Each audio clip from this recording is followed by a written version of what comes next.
সন্ধেবেলায় চয়ন একটু বাইরে গিয়েছিল চিকেন পকোড়া কিনতে। যাওয়ার আগে সে তার ভাইপো পাপাইকে বলেছিল কফি বসাতে। কফির সঙ্গে গরম গরম চিকেন পকোড়া জমে যাবে একেবারে। চয়ন বেরিয়ে যাবার কিছুক্ষণ পর পাপা ইন্ডাকশনে কফি বসায়। ঠিক সেই সময় ক্রিং ক্রিং করে বার দুয়েক ল্যান্ড ফোনটা বেজে বন্ধ হয়ে যায়। পরের বার আবার ফোনটা বাজতেই ছুটে এসে ফোনটা ধরল পাপায়। হ্যালো। অপর প্রান্তে রাশভারী একজনের গলার আওয়াজ শোনা গেল। হ্যালো, গোয়েন্দা চয়ন চ্যাটার্জি বলছেন? না, আমি চয়ন চ্যাটার্জির ভাইপো পাপাই, ওনার অ্যাসিস্ট্যান্ট বলতে পারেন। নানা রকম তদন্তে ওনার সঙ্গে আমি থাকি, সাহায্য করি। আপনার সমস্যা আমাকে বলতে পারেন। হ্যাঁ, আপনার নামও পড়েছি একটা নিউজ আর্টিকেলে। আসলে আমি খুব বিপদে পড়ে আপনাদের ফোন করেছি।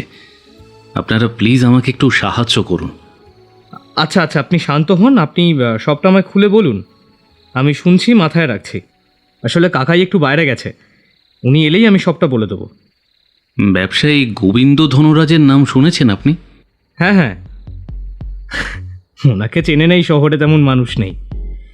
চিনি চিনি, বলুন তারপর।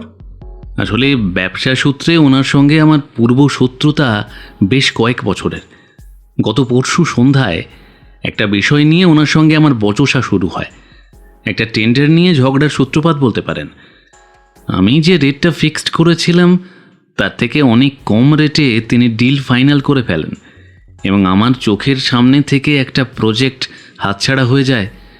স্বাভাবিকভাবেই আমি ওনাকে রাগের মাথায় বেশ কিছু উল্টোপাল্টা কথা বলে ফেলি, এমনকি ওনার লাইফ হেল করে দেব বলেও হুমকি দিই। বাড়ি এসে সবটা ভাবলে আমার নিজেরই খারাপ লাগে। কি করব ভাবছি, তখনই চোখে পড়ে আজ সন্ধ্যায় ওনার জন্মদিনের ইনভিটেশন কার্ডটা। দুপুরের দিকে আমি যখন অফিসে ছিলাম তখন ওনার বাড়ি থেকে একজন এসে আমার মিসেসকে দিয়ে গিয়েছিলেন। ভেবেছিলাম আজ সন্ধ্যায় ওনার জন্মদিনের পার্টি আছে তখন ওখানে গিয়েই সরি বলে নেব, কিন্তু জন্মদিনের পার্টিতে যাওয়াটাই যে আমার জন্য কাল হবে সেটা তখন বুঝতে পারিনি। আমি সন্ধ্যার দিকে ওনার বার্থডে পার্টিতে গেলাম। ওনার বাড়িতে ঢোকার কিছুক্ষণ পরে শুনতে পেলাম একটা চিৎকার, চেঁচামেচি, হই হট্টগোলের আওয়াজ। তারপর একটু এগিয়ে যেতেই যা দেখলাম তাতে আমার মাথা একেবারে ঘুরে গেল। আচ্ছা, থামলেন কেন বলুন, আমি শুনছি। হ্যাঁ, গিয়ে কি দেখলেন? যা দেখলাম সেটা অবিশ্বাস্য। আমি কেন, হয়তো কেউই এটার জন্য প্রস্তুত ছিল না। ওনার জন্মদিনের দিন এত লোকের মধ্যে কেউ বা কারা ওনার বাংলো বাড়িতে ঢুকে ওনাকে, মানে মিস্টার ধনরাজকে খুন করেছেন। স্ট্রেঞ্জ। তারপর? এরকম একটা ঘটনা কারোর পক্ষেই মেনে নেওয়া সম্ভব নয়। মিসেস ধনরাজ পাগলের মতো কান্নাকাটি করতে শুরু করলেন, কিন্তু উনি সব থেকে বেশি যেটা করলেন সেটা হলো দোষারোপ। উনি বরের মৃতদেহ দেখে সকলের সামনে আমাকেই দোষারোপ করে গেলেন ক্রমাগত। হয়তো ওনার জায়গা থেকে এটা ঠিক, আমি থাকলে হয়তো আমিও সন্দেহ করতাম, কিন্তু বিশ্বাস করুন আমি একেবারে নির্দোষ। আমি বেশ বুঝতে পারছি পরিস্থিতি যেদিকে এগোচ্ছে তাতে পুলিশ হয়তো আমাকেই সন্দেহ করবে। যদি কোনোভাবে আপনারা আমার গ্রেপ্তারির খবর পান তাহলে প্লিজ আপনার কাকাইকে এই কেসটা নিয়ে তদন্ত করতে বলবেন। ওনার যা ফিজ আমি দিয়ে দেব। না না না, আপনি ভুল করছেন। টাকাটা কোনো ফ্যাক্টরি নয়। আমার কাকাই বিনা পয়সাতেও কেস লড়ে এবং সবসময় ন্যায়ের পক্ষে দাঁড়ান। অন্যায়কারী হয়ে তিনি কেস লড়েন না। টাকা দিয়ে কিনতে পারবেন এমন অনেক গোয়েন্দাই কলকাতা শহরে আছে, আপনি বরং তাদেরই যোগাযোগ করুন। ঠিক আছে, রাখছি। ফোনটা রাখবেন না প্লিজ। আমি জানি উনি সৎ, আর সেজন্যই ওনাকে আমি ফোনটা করেছি। দেখুন, উনি কেসটা নিয়ে নিজে তো তদন্ত করতে পারবেন। যদি ওনার মনে হয় আমি খুনটা করেছি, তখন না হয় ওনার হাতে পাওয়া প্রমাণ উনি পুলিশের হাতে তুলে দেবেন।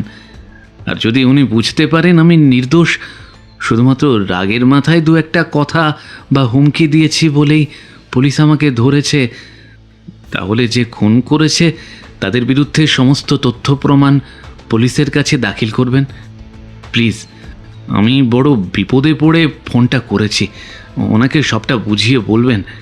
আর যদি ওনার আমার প্রতি সন্দেহ হয় তবুও যেন উনি কেসটা নেন।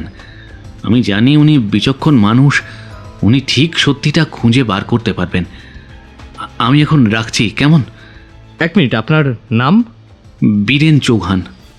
আপনি বীরেন চৌহান?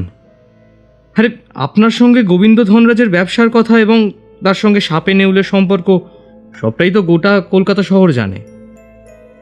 তাছাড়া আপনি নিজে স্পটে ছিলেন, স্বাভাবিকভাবেই লোকজন আপনাকে সন্দেহ করবে। আচ্ছা, আপনি নিজে খুন করে ভালো সাজতে আমায় ফোনটা করেননি তো? সেটা বুঝতে গেলে তো আপনাকে আর আপনার কাকাইকে তদন্ত করতে হবে, তাই না? এখন রাখছি। বীরেন চৌহানের ফোনটা কেটে গেলেও বীরেন চৌহানের বলা কথাগুলো শুনে বাবাই বুঝতে পারল না ঠিক কি হয়েছে। শুধু বীরেনের বলা কথাগুলো যেন বারবার মাথার মধ্যে ঘুরতে থাকলো। ঠিক সেই সময় ওদের বাড়ির কলিং বেলটা বেজে উঠল। পাপাই গেট খুলে দেখল ওর কাকাই হাসি মুখ নিয়ে দাঁড়িয়ে আছে, তার 2 হাত ভর্তি প্যাকেট। ও, এসে পড়েছ বাবা। এক হাতে দেখছি প্যাকেটে চিকেন পকোড়া, আর এক হাতে কি?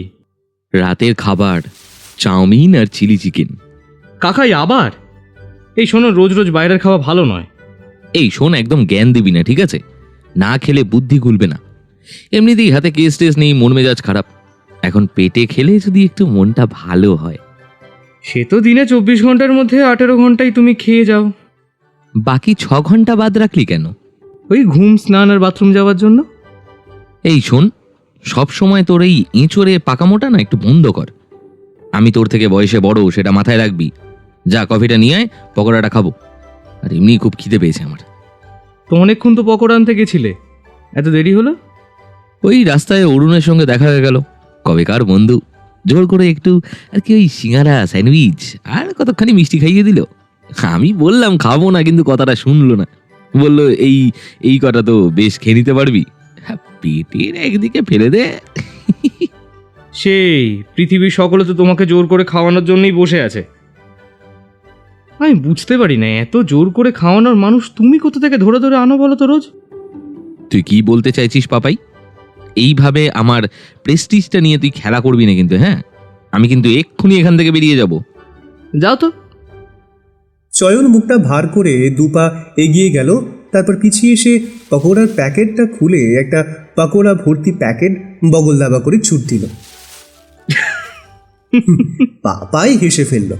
সত্যি, তোমার এই ছেলে মানুষগুলো দেখে কে বলবে তুমি স্ট্যান্ড আপ কমেডিয়ান নাকি একজন পাকা গোয়েন্দা? হ্যাঁ, হয়তো তুমি এমন থাকো বলেই তোমাকে কেউ সিরিয়াসলি নেয় না, আর তুমি অনেক সহজেই কেসগুলো সলভ করে দিতে পারো। আমার কাকাই চয়ন গোয়েন্দা। না, যাই, চাউমিন আর চিলি চিকেনের প্যাকেটগুলো ভরে রাখি। খিদে পেলে তো তুমি আবার ঠিক ফিরে আসবে, আমি দিব্যি জানি। চয়ন বেরিয়ে যাবার কিছুক্ষণের মধ্যেই বৃষ্টি শুরু। পাপাই মনে মনে প্রমাদ গুনল, এইবার কাকাইকে টুকটুক করে ফিরে আসতে হবে। পাপাইয়ের মনোগত বাসনাকে সত্যি করে কিছুক্ষণের মধ্যেই ভিজে কাকের মতো চুপসে গিয়ে ঘরে ঢুকলো চয়ন। ঢুকতে না ঢুকতেই তার হ্যাচ্চো শুরু হয়ে গেল। কাকাই, তোমার যখন এত ঠান্ডার ধাত, তোমার রাতে বেরোনোর কি দরকার তো বাইরে? আচ্ছা, আমি কি করে জানবো বলতো বৃষ্টিটা হবে? আমি কি হাত চালবো? চয়ন মুখটাকে বেলুনের মতো ফুলিয়ে ঘরে গিয়ে বসলো। তারপর টিভি চালাতেই খবরটা শুনতে পেল। প্রয়াত হয়েছেন ব্যবসায়ী গোবিন্দ ধনরাজ। কিছুক্ষণ আগে তার বাংলো বাড়িতে খুন হয়েছেন তিনি। ঘটনাস্থলে ইতিমধ্যেই পুলিশ গিয়ে পৌঁছেছেন। টিভি বন্ধ করে চয়ন ডাইনিংয়ে এলো। তখন পাপাই তাকে বলল, এই কাকাই, তোমায় বলতে একদম ভুলে গিয়েছি, এই বীরেন চৌহান ফোন করেছিল। উনি তোমাকে এই কেসটা নিতে রিকোয়েস্ট করছেন। কিন্তু বীরেন চৌহান তো গোবিন্দ ধনরাজের প্রতিদ্বন্দ্বী বলেই জানি। হ্যাঁ, সেই জন্যই। আসলে ঘটনাস্থলে তিনি নিজে উপস্থিত ছিলেন, আর মিসেস ধনরাজ থেকে শুরু করে সকলের সন্দেহের তীর তো তারই দিকে। বুঝলাম। বেশ, তাহলে তো যেতেই হয়। নে রেডি হয়ে নে, আমি গাড়ি বার করছি, আর রাতের খাবারটা প্যাক করে নিস। যদি বেশি দেরি হয়ে যায় তাহলে গাড়িতেই খেয়ে নেবো। আচ্ছা। বেশ কিছুক্ষণের মধ্যেই ওরা প্রিন্স আনোয়ার শাহ রোডে পৌঁছে গেল। এখানে বেশ কিছুটা দূরত্বে মিস্টার ধনরাজ ও বীরেন চৌহানের বাংলো বাড়ি আছে। দুটো বাড়িতেই এখন শোকের পরিবেশ। একজন নিহত আর অন্যজনকে সাসপেক্ট হিসেবে ধরা হচ্ছে। চয়ন যখন পাপাইকে নিয়ে সেখানে গিয়ে পৌঁছালো তখন কর্তব্যরত পুলিশ অফিসার রমেন সেন চয়নকে দেখে এগিয়ে এসে বলল, আপনি এখানে? ইতিমধ্যে খবরও পেয়ে গিয়েছেন, হ্যাঁ? তা আপনাকে কি খবর দিল মিসেস ধনরাজ? আগে না, আপনারা যাকে সন্দেহ করছেন সেই। বীরেন চৌহান? আগে কিন্তু চয়নবাবু, আমি যতদূর জানি আপনি তো অন্যায়ের বিরুদ্ধেই থাকেন সবসময়। অন্যায়কারীকে আড়াল করার কাজ তো আপনার নয়। সেজন্যই তো আমাদের পুলিশ ডিপার্টমেন্ট আপনাকে এতটা শ্রদ্ধা করে। আর আপনি কেন? এখনো আমি অন্যায়ের বিরুদ্ধেই দাঁড়িয়ে আছি। সব দিক খুঁটিয়ে দেখতে চাই। আসল অপরাধীকে যদি বুঝতে পারি আপনার সন্দেহ আমার সন্দেহ ঠিক, তাহলে কোনো বাধা দেব না। আপনি আপনার কাজ করবেন। তাহলে তো বলতেই হয় যে এবার চয়ন চ্যাটার্জির হার নিশ্চিত হবেই। কারণ যে ছুরি বুকে দেওয়ার ফলে গোবিন্দ ধনরাজের মৃত্যু হয়েছে সেটা বীরেনবাবুরই। আচ্ছা, কি করে বুঝলেন? আসলে বীরেনবাবুর একটা শখ আছে। তিনি নিজের সমস্ত ব্যবহৃত জিনিসের পাশে নিজের নামের দুটো অক্ষর অর্থাৎ BN খোদাই করে রাখেন। এক্ষেত্রেও সেই ছুরিতে তাই আছে। হাতের ছাপ? হ্যাঁ, সেটা টেস্টের জন্য ছুরিটাকে ল্যাবে পাঠাচ্ছে। বডি তাহলে মর্গে পাঠিয়ে দিয়েছেন? না, বডিটা পাঠানো তোড়জোড় করছিলাম আর আপনি এসে পৌঁছালেন। আসুন, একবার তো নিশ্চয়ই দেখবেন বডিটা। হ্যাঁ, এসেছি যখন তখন তো দেখে যেতেই হবে। সে দেখুন, তবে আমার কিন্তু মনে হচ্ছে আপনি বেকারি খাটছেন। খুনের মোটিভ থেকে খুনের অস্ত্র সবটাই কিন্তু এখানে দিনের আলোর মতো পরিষ্কার। শুধু শুধু আপনি নিজের নাম খারাপ করে ফেলছেন। আচ্ছা, আপনি কখনো চিলি সোয়া খেয়েছেন? আগে? আরে চিলি সয়াবিন খেয়েছেন? হ্যাঁ, কেন বলুন তো? খেয়ে দেখবেন। চিলি সোয়া প্রথমবার খেলে বোঝা যায় না যে সেটা চিলি সোয়া নাকি চিকেন। কোন জিনিস যখন এক লাইনে বলে দেওয়া যায় বা এক দর্শনে সহজ বলে মনে হয় তখন বুঝতে হবে তার ভেতরে কিছু একটা গন্ডগোল আছে। এই যেমন ধরুন, বীরেনবাবু যদি সত্যি খুন হয়ে থাকেন তাহলে খুন করার জন্য তো আরো অনেক জিনিস ছিল। নিজের নাম খোদাই করা জিনিস নিয়ে কেন খুন করতে আসবেন তিনি? তারপর এত বড় একজন ব্যবসায়ী, অনেক টাকা, সুপারি কিলার হায়ার করতে পারতেন। তা না করে ড্রাইভারের সঙ্গে গাড়িতে করে এখানে এসে হাজির হলেন যাতে হুট করে কোনো সমস্যা হলে পালাতেও না পারেন। বিষয়টা কেমন একটা কাঁচা লাগছে না? এটাতে অনেকটা ওই চোর গৃহস্থকে বলছে, লাইটটা জ্বালাও, ঘুমটা ভাঙাও, দেখো আমি এসেছি। তাহলে আপনি ঠিক কি বলতে চাইছেন? দেখুন, আমি যখন প্রথম এখানে আসি তখন আমার মনের মধ্যে একটা সন্দেহ ছিল, কিন্তু আপনার মুখ থেকে যেটুকু শুনলাম তাতে মনে হচ্ছে বীরেনবাবু কাজটা করেননি। এবার বডিটা দেখলে বাকিটা বোঝা যাবে। হ্যাঁ, এই তো স্টাডি রুমে। আসুন, ভিতরে আসুন। স্টাডি রুমে ঢুকে চয়ন হকচকিয়ে গেল। স্টাডি রুমটা বেশ বড়। দেওয়াল জুড়ে দামি দামি পেইন্টিং রাখা আছে, রয়েছে কাঠের আলমারি ভর্তি বই। একদিকে একটা সেন্টার টেবিল, তার মধ্যে জলের গ্লাস আর বোতল রাখা। অন্যদিকে একটা স্টাডি টেবিল আর কাঠের চেয়ার। সেই টেবিলের ওপর বেশ কিছু পেন আর নোটবুক পড়ে রয়েছে। টেবিল থেকে বেশ কিছুটা দূরেই পড়ে রয়েছে গোবিন্দ ধনরাজ। তার বুকের কাছে একটা ছুরি গেঁথে দেওয়া হয়েছে। দুটো চোখের মধ্যে একটা চোখ আধখোলা মতো অবস্থায় রয়েছে আর মুখটা সামান্য হাঁ করা। মৃতদেহটা একটু ভালো মতো পর্যবেক্ষণ করার পরে চয়ন বিড়বিড় করে বলল, বেশ অদ্ভুত বিষয় তো।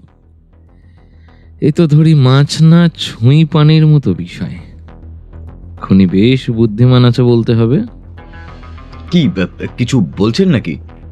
এই ডেড বডিটা আপনার দেখে কিছু মনে হচ্ছে না? কি বলুন তো? না, আমি কি বলবো, আপনাকে জিজ্ঞেস করছি, আপনার অনুমানটা কি? এতে আবার অনুমান করার কি আছে? কেসটা তো জলের মতোই সোজা। বুকে ছুরিও আছে, রক্তও পড়ছে। এরপর মৃত্যুর কারণ নিয়ে তো কোনো সন্দেহই থাকতে পারে না। তবুও আমার মনে হচ্ছে ছুরিটা বুকে বসানোর আগে ওনার একটা হার্ট অ্যাটাক এসেছিল। ময়না তদন্তের রিপোর্টটা পেলে ভালোভাবে বলা যাবে। মানে আপনি বলতে চাইছেন ছুরি দেখেই ভয়ে হার্ট অ্যাটাক হয়েছে?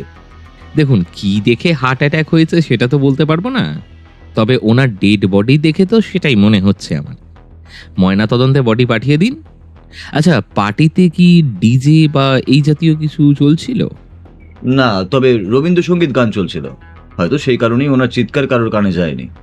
আচ্ছা, চয়ন অফিসারের থেকে একটু সরে এসে গোটা ঘরটা দেখতে শুরু করলো। তখন পাপাই তার কাছে এসে বলল, কাকাই, কি মনে হচ্ছে? বীরেনবাবুকে যারা ফাঁসাচ্ছে তারা বেশ আটঘাট বেঁধেই নেমেছে। কিসে বুঝলে? ছুরিটা দেখে। মৃত্যুটা কিন্তু বুকে ছুরি গেঁথে দেওয়ার ফলে হয়নি, এটা শুধুমাত্র দেখানো হচ্ছে বাইরে থেকে। মানে? দেখ, বুকে ছুরি দিয়ে মারা হয়েছে, অথচ রক্তক্ষরণের পরিমাণটা যেন সেই তুলনায় খুব একটা বেশি নয়। আবার আরেকটা জিনিস খেয়াল করে দেখ, মৃতের চোখ মুখ কিন্তু সাদা হয়ে রয়েছে। হ্যাঁ, এটা আমিও খেয়াল করেছি, জানো, মুখটা ফ্যাকাশে। ভয় থেকে কি? আবার হতে পারে উনি আচমকা, মানে যে তাকে খুন করতে এসেছিল তাকে দেখতে পেয়ে হার্ট অ্যাটাক বা এরম কিছুটা হয়েছে। ঠিক তাই, ওনার আধখোলা চোখ আর হাঁ করা মুখ, সাদা চেহারা, এই সবটা দেখে কিন্তু মনে হচ্ছে আগে হার্ট অ্যাটাকই হয়েছিল। ভয় পেয়ে হয়তো। দেখ, একটা মানুষের হার্ট অ্যাটাক তো তখনই হতে পারে না যখন সে এমন কিছু দেখে ফেলে যেটা দেখার কথা ছিল না। এমন তো হতে পারে খুব কাছের কোনো মানুষকে ছুরি হাতে দেখে তার সঙ্গে বাকবিতণ্ডা হওয়ার পরে হার্ট অ্যাটাকটা হয়ে মারা গেছে এবং তারপর এই ছুরিটা বুকে গেঁথে দেওয়া হয়েছে। ও, তাহলে? দেখ, প্রাথমিক অনুমানের বশে তো আর এর থেকে বেশি কিছু বলা যায় না। তাহলে ছুরিটা থেকে হাতের ছাপ পেলে বোঝা যাবে। কোথায় আকাশের চাঁদ আর কোথায় টিনের ছাদ, এই বুদ্ধি নিয়ে তুই আমার সঙ্গে থাকিস, তাই না? তোর সঙ্গে থাকতে থাকতে না আমার বুদ্ধিগুলো চলে যাবে কোন দিন জলের মধ্যে। তোমার বুদ্ধি তো এমনি খাবারের মধ্যেই থাকে। আবার আচ্ছা, আমি ভুলটা কি বললাম শুনি। তোর কি মনে হয় এত রকম আট ঘাট বেঁধে যে খুন করতে পারে সে ছুরির মধ্যে হাতের ছাপটা রেখে দেবে? না, একটা কলকাঠি তো এখানে থাকবে। দাঁড়া, মিসেস ধনরাজের সঙ্গে একবার কথা বলি। Excuse me. হ্যাঁ, বলুন। আমি গোয়েন্দা চয়ন চ্যাটার্জি, এই কেসটা তদন্ত করতে এসেছি। আপনাকে শুধু একটা প্রশ্ন করতে চাই ম্যাডাম। বলুন। আচ্ছা, বীরেন চৌহানকে আপনি এই খুনের পেছনে সন্দেহ করছেন, সেটা কি শুধু আপনার স্বামী শত্রু বলে ওনাকে চেনেন বলেই? না, রাত্রি 8টার দিকে কেক কাটবার সময় যখন আমি ওপরে উঠলাম তখন লক্ষ্য করলাম বীরেনবাবু তড়িঘড়ি উপর থেকে নিচে নেমে এলেন। তারপরে উপরে গিয়ে আমি দেখলাম উনি মেঝেতে লুটিয়ে পড়ে আছেন, গোটা মেঝেময় রক্ত। তখনও নিচে রবীন্দ্রসঙ্গীত চলছিল। তাই আমি আমার বাবাকে একটা ফোন করে কোনো মতে সবটা বলি। বাবা সকলকে দিয়ে উপরে উঠে আসতে আসতেই আমি জ্ঞান হারাই।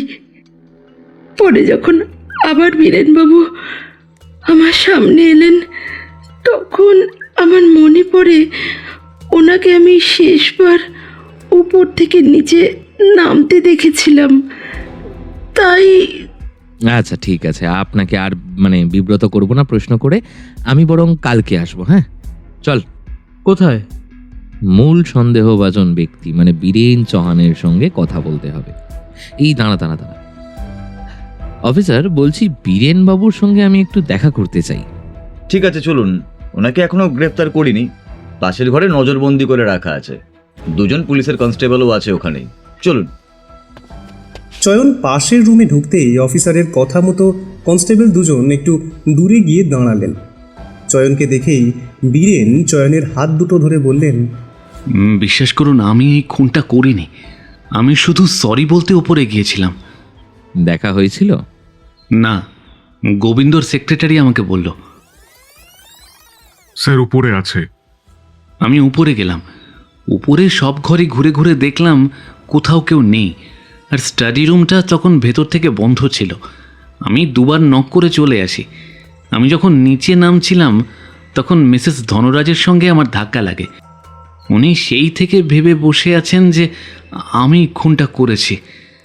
ছুরিটাতে কিন্তু আপনার নামের অক্ষর আছে। ওটা তো আমার বাড়িরই ছুরি। ওটা এখানে কি করে এলো আমি তো এখনো বুঝতে পারছি না। বুঝেছি। আচ্ছা, আপনাদের যে টেন্ডারটা নিয়ে সমস্যা হয়েছিল, মানে আপনার থেকে কম টাকায় যে টেন্ডারটা পাশ করা হয়েছিল, আর তাতে যে আপনি রেগে হুমকি টুমকি দিয়েছিলেন, সেটা কতজন মানুষ জানতো? সবাই জানতো কি?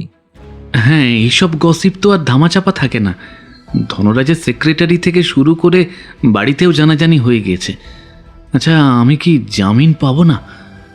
দেখুন, আপাতত পাবেন না, তবে আমার মনে হচ্ছে ময়নাতদন্তের রিপোর্টটা এলে সেটা আপনার জন্য ভালো হবে। আর ছুরিতেও আপনার হাতের ছাপ পাওয়া যাবে না।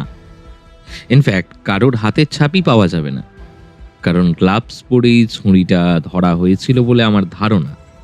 আর তাই এই দুটো ক্ষেত্রে আপনার পক্ষেই যাবে, আর তখন আপনি জামিন পেয়ে যাবেন।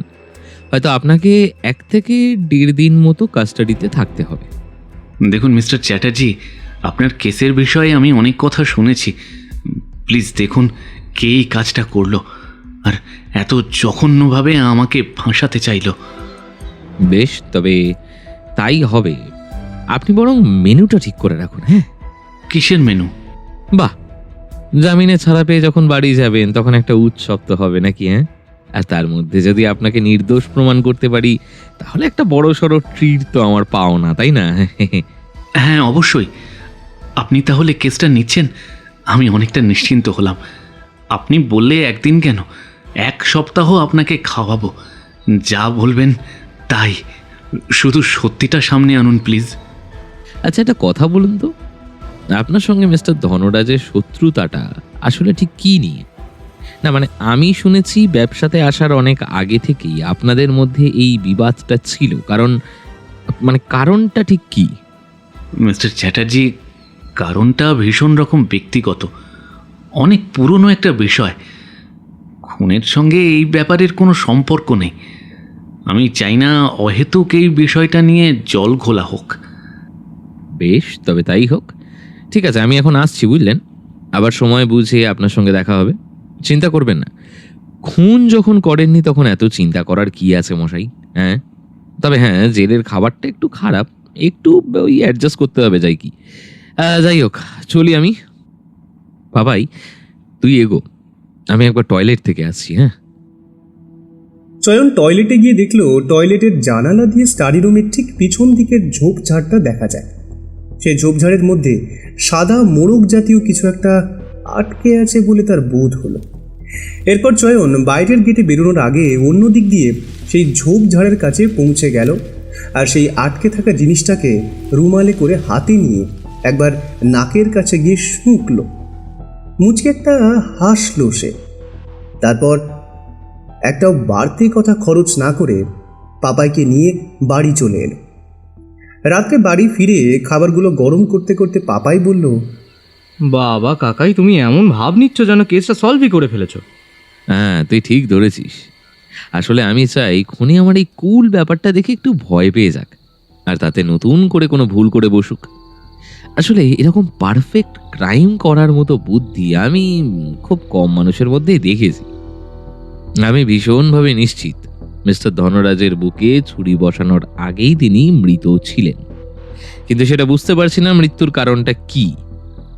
দেখ, অন্যান্য বিষয়গুলো যদি ভালোভাবে ভাবি, সবাই খুব ভালো মতো জানতো মিস্টার ধনরাজের রাইভাল হচ্ছেন মিস্টার চৌহান। তাই খুনের আগে তার বাড়ি থেকে একটা কোনো ছুরি চুরি করা এমন কিছু ব্যাপার নয়। কিন্তু এ থেকে একটা বিষয় পরিষ্কার, খুনটা রাগের মাথায় হয়নি, এটা পূর্ব পরিকল্পিত। তার মানে তুমি বলতে চাইছো কেউ? আমি বলতে চাইছি না, পারিপার্শ্বিক পরিস্থিতি সেটাই বলছে। বাকিটা বলতে পারবো কালকে একবার ধনরাজের বাড়িতে গিয়ে সকলের সঙ্গে কথাবার্তা বলার পর। এই দেখ তো কে এসছে। বাবা, এত রাত্রে কে আসবে? দাঁড়াও দেখছি। কাকাই, একটা চিঠি। কি লেখা? একজন লিখেছে তোমাকে। আরে কি লেখা সেটা বল না, সেই থেকে বনিতা করে যাচ্ছে। রেসিপি না বলে মেনুটা বল। আরে ধুর তেরি, আবার তোমার রেসিপির মেনু শুরু করলে। তুমি দেখে নাও। তোমাকে একসময় বিচক্ষণ বলেই জানতাম, কিন্তু আজকের পর থেকে আর নয়। এখনো সময় আছে, ভেবেচিন্তে কাজ করো। এমন কিছু করো না যাতে ছেলেকে নিয়ে তুমি শুদ্ধ বিপদে পড়ো। সময় থাকতে সরে এসো, নইলে জীবন থাকবে না, তোমারও না, ছেলেটারও না। সাবধান। ইতি তোমার শুভাকাঙ্ক্ষী। কাকাই, কে হতে পারে? কে আবার? খুনি। বলেছিলাম না, আমার আজকের হাসি খুশি নেচারটাই খুনিকে ভয় পাইয়ে দেবে। আর সে এমন কিছু করবে যা আমাদের হাতে একটা বড় প্রমাণ এনে দেবে। কিসের প্রমাণ? তাও যদি আমাদের বাড়িতে একটা সিসিটিভি থাকতো। এই চিঠি দিয়ে কি করে ধরবে? দেখ, এই চিঠি দেখে কাউকে ধরা যাক বা না যাক, একটা জিনিস কিন্তু দিনের আলোর মতো পরিষ্কার হয়ে গেল যে আমার সন্দেহটাই ঠিক। বীরেন চৌহান খুনটা করেননি, কারণ আমি কেসটা বীরেন চৌহানের জন্যই লড়ছি। তাই বীরেন অন্ততপক্ষে নিজের পায়ে নিজে কুড়ুলটা মারবে না। ও, আর বাকিটা? খেয়ে দিয়ে ঘুমো। ময়না তদন্তের রিপোর্ট এলে অনেক কিছু বোঝা যাবে। আর কালকে বিকেলের দিকে তো বললাম, ওই ধনরাজের বাড়িতে গিয়ে ভালো মতো জিজ্ঞাসাবাদ করতে হবে। আমি নিশ্চিত খুনি ওই বাড়ির মধ্যেই রয়েছে।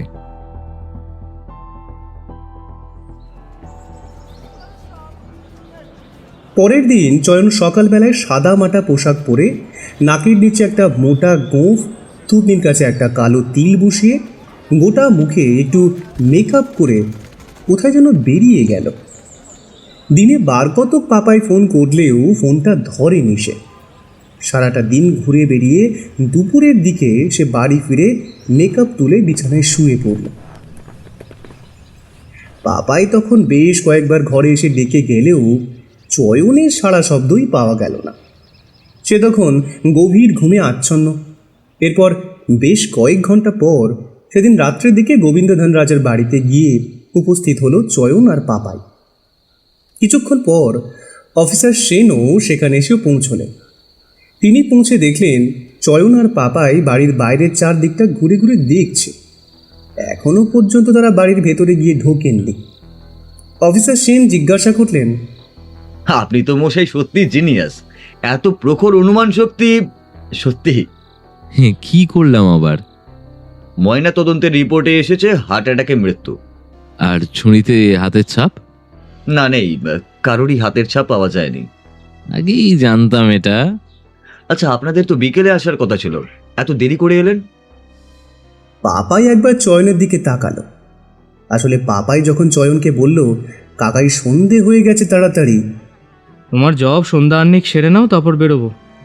আমি জবে বসেছি, তুই রাতের খাবারগুলো ফ্রিজ থেকে বার করে একটু গরম করে নে তো। কেন গো? এই সাত তাড়াতাড়ি রাতের খাবার গরম করবো কেন? দেখ, ওখানে গিয়ে এখন যদি কথাবার্তা বলতে চাই তাহলে রাত হয়ে যাবে। তখন রাতের বেলায় ওখানেই হয়তো ওরা খেতে জোরাজুরি করবে। হ্যাঁ, তাহলেই তো তুমি হাতে চাঁদ পাও। না, এইবার আমি ওখানে কিছু খেতে চাই না। কিন্তু কেন? এমনি আমার ইচ্ছে। আমি বাড়ি থেকে খাবার দাবার করে নিয়ে যাব, পকেটে কিছু প্রোটিন বার নিয়ে নিস, আর খিদে পেলে কথাবার্তার মাঝখানে অন্য ঘরে যাওয়ার নাম করে না হয় মুখে একটু পুড়ে নেবো আমি, আর কি। তার মানে তুমি সত্যিই এবার কেস সলভ করতে গিয়ে কিছু খাবে না? বাবা! না, খাবো। আগে খুনিকে ধরে পুলিশের হাতে দিই, তারপর না হয় খাওয়া যাবে। আর তার আগে খেতে গেলে আমাকেই খেয়ে নেবে। কে গো? কে আবার? মিস্টার ধনরাজের হত্যাকারী। এই মেলা ফ্যাচ ফ্যাচ না করে যেটা বললাম সেটা করতো। আর হ্যাঁ, অফিসার সেনের সামনে যেন আবার এই নিয়ে মুখ খুলিস না। ওকে বস। তারপর সন্ধেবেলায় জব আহ্নিক সেরে রাত্রের খাবার খেয়ে দিয়ে আসতে গিয়ে এত দেরি হয়ে গেল ওদের। কিন্তু এই কথাটা তো আর অফিসার সেনকে বলা যায় না। তাই পাপায় গোল গোল চোখ করে তাকিয়ে থাকলো চয়নের দিকে। চয়ন নিজের ভুঁড়ির দিকে একবার তাকিয়ে বলল, ওই আর কি, কেসের প্রশ্ন নিয়ে কি কি করব সেই নিয়ে আর একটু ভাবনা চিন্তা করছিলাম। মনঃসংযোগ যাকে বলে আর কি।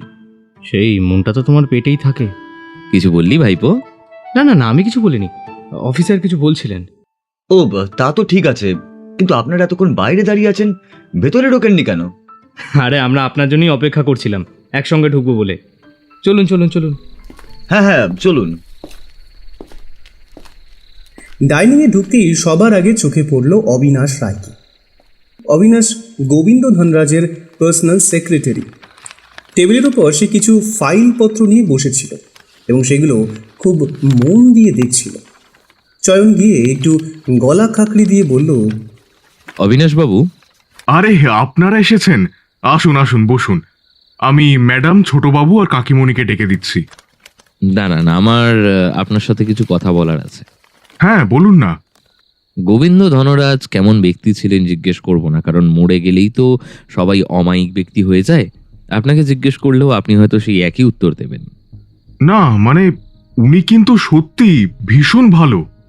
থাক থাক থাক, আর গুছিয়ে মিথ্যেটা বলতে হবে না। ওনার মৃত্যুতে আপনি যে বেশ একটু স্বস্তি পেয়েছেন সেটা গতকাল থেকেই স্পষ্ট বোঝা যাচ্ছে আপনার চোখ মুখ দেখে। তাই উনি কেমন মানুষ ছিলেন বা বস হিসাবে আপনার সাথে কেমন ব্যবহার করতেন, আমি সেই সব প্রসঙ্গে যাচ্ছি না। আমার প্রশ্নটা অন্য জায়গায়। কাল ঠিক কি হয়েছিল? আপনি যা যা জানেন সেটা শুরু থেকে বলে যান, একটা কোনো কথাও কিন্তু বাদ দেবেন না। স্যার পার্টির মাঝে আনন্দই করছিলেন, হঠাৎ আমি ওনাকে উপরের তলায় যেতে দেখলাম। আমার মনে হলো কোনো দরকারের জন্য বোধহয় উনি যাচ্ছেন। বেশ কিছুক্ষণ পরেও যখন উনি নেমে এলেন না, তখন বেশ অবাক হলেও আমি আর উপরে যাইনি। তারপর বীরেনবাবু পার্টিতে এলে উনি জিজ্ঞেস করলেন, তোমার স্যার কোথায়? আমি বললাম, স্যার তো ওপরে আছেন। কিছুক্ষণ পর বীরেনবাবু উপর থেকে নিচে নেমে এলেন, আর তার ঠিক পরেই ম্যাডাম উপরে গেলেন। তারপর ম্যাডামের বাবাকে ম্যাডাম ফোন করে সবটা বললেন। মেসোমশাই তখন আমার কাছে এসে চিৎকার করে বলতে থাকেন ঘটনাটা। ওপরে একটা দুর্ঘটনা ঘটে গেছে অবিনাশ, চলো এক্ষুনি। কি বলছেন? শুনতে পাচ্ছি না। হ্যালো, হ্যাঁ হ্যাঁ, কি বলছেন? শুনতে পাচ্ছি না। হ্যালো। রবীন্দ্রসঙ্গীতটা জোরে বাজছিল বলে সবটা ঠিকমতো শুনতে পাচ্ছিলাম না, কিন্তু উনি যে কোনো একটা দুর্ঘটনার কথা বলছেন সেটা বুঝতে পারি। তাই ছুটতে ছুটতে আমরা সবাই উপরে যাই, আর তারপর গিয়ে দেখি ম্যাডাম অজ্ঞান হয়ে পড়ে আছেন, আর কিছু দূরে রক্তাক্ত অবস্থায় পড়ে আছেন স্যার, মানে স্যারের ডেড বডি। পার্টিতে ফ্যামিলি ফিজিশিয়ান ছিলেন, তিনি দেখে নিশ্চিত করলেন যে স্যারের দেহে আর প্রাণ নেই। আর তারপর বীরেনবাবু চিৎকার চেঁচামেচি শুনে আবার উপরে আসেন, আর ম্যাডাম বীরেনবাবুকে দেখে চিৎকার করতে থাকেন, দোষারোপ করতে থাকেন। আর তারপর তো অফিসাররা এলেন আর আপনারা এলেন। আচ্ছা, বীরেনবাবুকে জন্মদিনের পার্টিতে ইনভাইট করার ডিসিশনটা কার ছিল? স্যারের। প্রত্যেক বছরই তো করা হয়। দেখুন, যতই রাইভাল হোক তবুও এই সমস্ত ক্ষেত্রে তো ইনভাইট করতেই হয়। আমাদের কাছেও তো বীরেনবাবু কোনো পার্টি থ্রো করলে তার ইনভিটেশন আসে। কখনো স্যার যেতেন, কখনো ইগনোর করতেন, আর তখন আমাকে যেতে হতো। আর বীরেনবাবুকে ইনভাইট করতে কে গিয়েছিল? আমাদের অফিসের সুজয়, প্রত্যুষ এদের উপরই দায়িত্ব ছিল ইনভাইট করার। আমিও বেশ কিছু ইনভাইট করেছিলাম, তবে বীরেন স্যারের বাড়িতে আমি যাইনি। ওদের মধ্যে কে গিয়েছিল সেটা জেনে বলতে হবে। আসলে কার্ডগুলো তো অফিসেই রাখা থাকে, আর যে যার মতো তুলে তুলে নিয়ে ইনভাইট করতে চলে যায়। আমি জেনে বলবো। আচ্ছা, কালকে এমন কিছু কি আপনি দেখেছিলেন যেটা আপনার খুব অস্বাভাবিক বলে মনে হয়েছিল? আমি? না, তেমন তো কিছু দেখিনি। তবে হ্যাঁ, তবে কি? সিসিটিভি ফুটেজে কিন্তু কোথাও কিছু ধরা পড়েনি, আর এই বিষয়টাই আমার খুব অদ্ভুত লেগেছে। একটা লোক এসে স্যারকে খুন করে দিয়ে চলে গেল, অথচ কোনো প্রমাণ নেই। এমনকি সিসিটিভি ফুটেজে পর্যন্ত কিছু বেরোলো না। এইটাই আমার বেশ অদ্ভুত লেগেছে। আচ্ছা, তবে এটা অদ্ভুত লাগার কোনো বিষয় নয়। আপনি আরেকটা কথা বলুন তো, এই পুরো পার্টিতে কারেন্ট গিয়েছিল কি? হ্যাঁ, দুবার কারেন্ট বন্ধ হয়ে ইনভার্টার চালু হয়েছিল, আবার সঙ্গে সঙ্গে চলেও এসেছিল। ঠিক তাই। যখন কারেন্ট চলে গিয়েছিল সেই সময় ক্যামেরাগুলোর যেদিকে মুখ করা আছে সেই দিকে সেই দৃশ্যের একটা করে স্টিল ছবি প্রিন্ট করে এঁটে দেওয়া হয়েছিল, আর তারপর কাজ সেরে ছবিগুলো সরিয়ে ফেলা হয়েছিল। ছবিটা দেওয়ার সময় এবং ছবিটা সরানোর সময় দুবার কারেন্ট আসা যাওয়া করেছিল। ক্যামেরার ক্ষেত্রে একমাত্র স্টাডি রুমের আশেপাশের ক্যামেরার ফুটেজ চুরি করা ছাড়া অন্য কোনো ফুটেজ চুরি করার দরকার পড়েনি, কারণ যা কিছু ক্রিয়াকর্ম সেখানেই হয়েছে। আর এই সব কিছু থেকে একটা বোঝা যাচ্ছে যে এই কাজটা করেছে সেই পরিবারের খুব কাছের মানুষ, বীরেন বাবু কিন্তু নয়। কাছের কোন মানুষ হবেন? আপনিও হতে পারেন। আমি? হ্যাঁ, বেশ কিছুদিন আগে আপনার সঙ্গেও তো মিস্টার ধনরাজের বেশ ঝামেলা হয়েছিল। কিছু ভুল বললাম কি? আপনি কি করে জানলেন? আজকে আপনাদের অফিসে গিয়েছিলাম, আপনি জাননি সেই সুযোগটাই কাজে লাগিয়েছি আর কি। তারপর বলুন অবিনাশবাবু, আপনার সঙ্গে তো বেশ ভালোই ঝগড়া হয়েছিল মিস্টার ধনরাজের, তাই না? হ্যাঁ, আসলে আমার মা অসুস্থ ছিল বলে আমি কটা দিন যেতে চেয়েছিলাম, কিন্তু উনি কিছুতেই ছুটি দিতে চাইছিলেন না। আসলে স্যার ভীষণ মাত্রায় প্রফেশনাল ছিলেন, কাজের বাইরে আর কিছুই বুঝতেন না। তারপর কি করে ছুটি ম্যানেজ করে গেলেন? আমি স্যারকে বলেছিলাম যে উনি ছুটি না দিলে আমি চাকরি থেকে রিজাইন করব। অন্য কোনো সময় হলে হয়তো উনি আমার রিজাইন লেটারটা গ্রান্ট করেই নিতেন, কিন্তু যে সময় আমি কথাটা বলেছিলাম ঠিক তার দুদিন পরেই অফিসে একটা ভাইটাল মিটিং ছিল, আর সেখানে আমাকে ভীষণভাবে দরকার ছিল, আর সেই কাজে শুরু থেকে শেষ পর্যন্ত আমিই ছিলাম। তাই উনি একরকম বাধ্য হয়ে আমার ছুটিটা মেনে নেন, একদিনের জন্য আমাকে ছুটি দেন। আমি বাড়ি গিয়ে মায়ের ডাক্তার, ট্রিটমেন্ট এবং একটা সর্বক্ষণের আয়ের ব্যবস্থা করেই ফিরে আসি। এমনিতে উনি ভালোই ছিলেন, কিন্তু টাকার বাইরে আর কাজের বাইরে বিশেষ কিছুই বুঝতেন না। হ্যাঁ, আমার ওনার প্রতি রাগ ছিল, আর তার মানে তো এই নয় যে আমি ওনাকে খুন করব। আর দিনের শেষে তো আমি ওনার নুন খেয়েছি, তাই না? কিন্তু আপনার খুন করার আরো একটা মোটিভ রয়েছে। কি মোটিভ?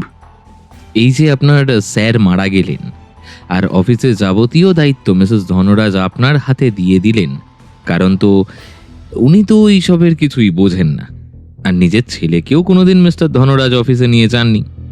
আসলে মানুষটা বুঝতেই পারেননি যে 48 বছর বয়সেই তিনি মারা যাবেন।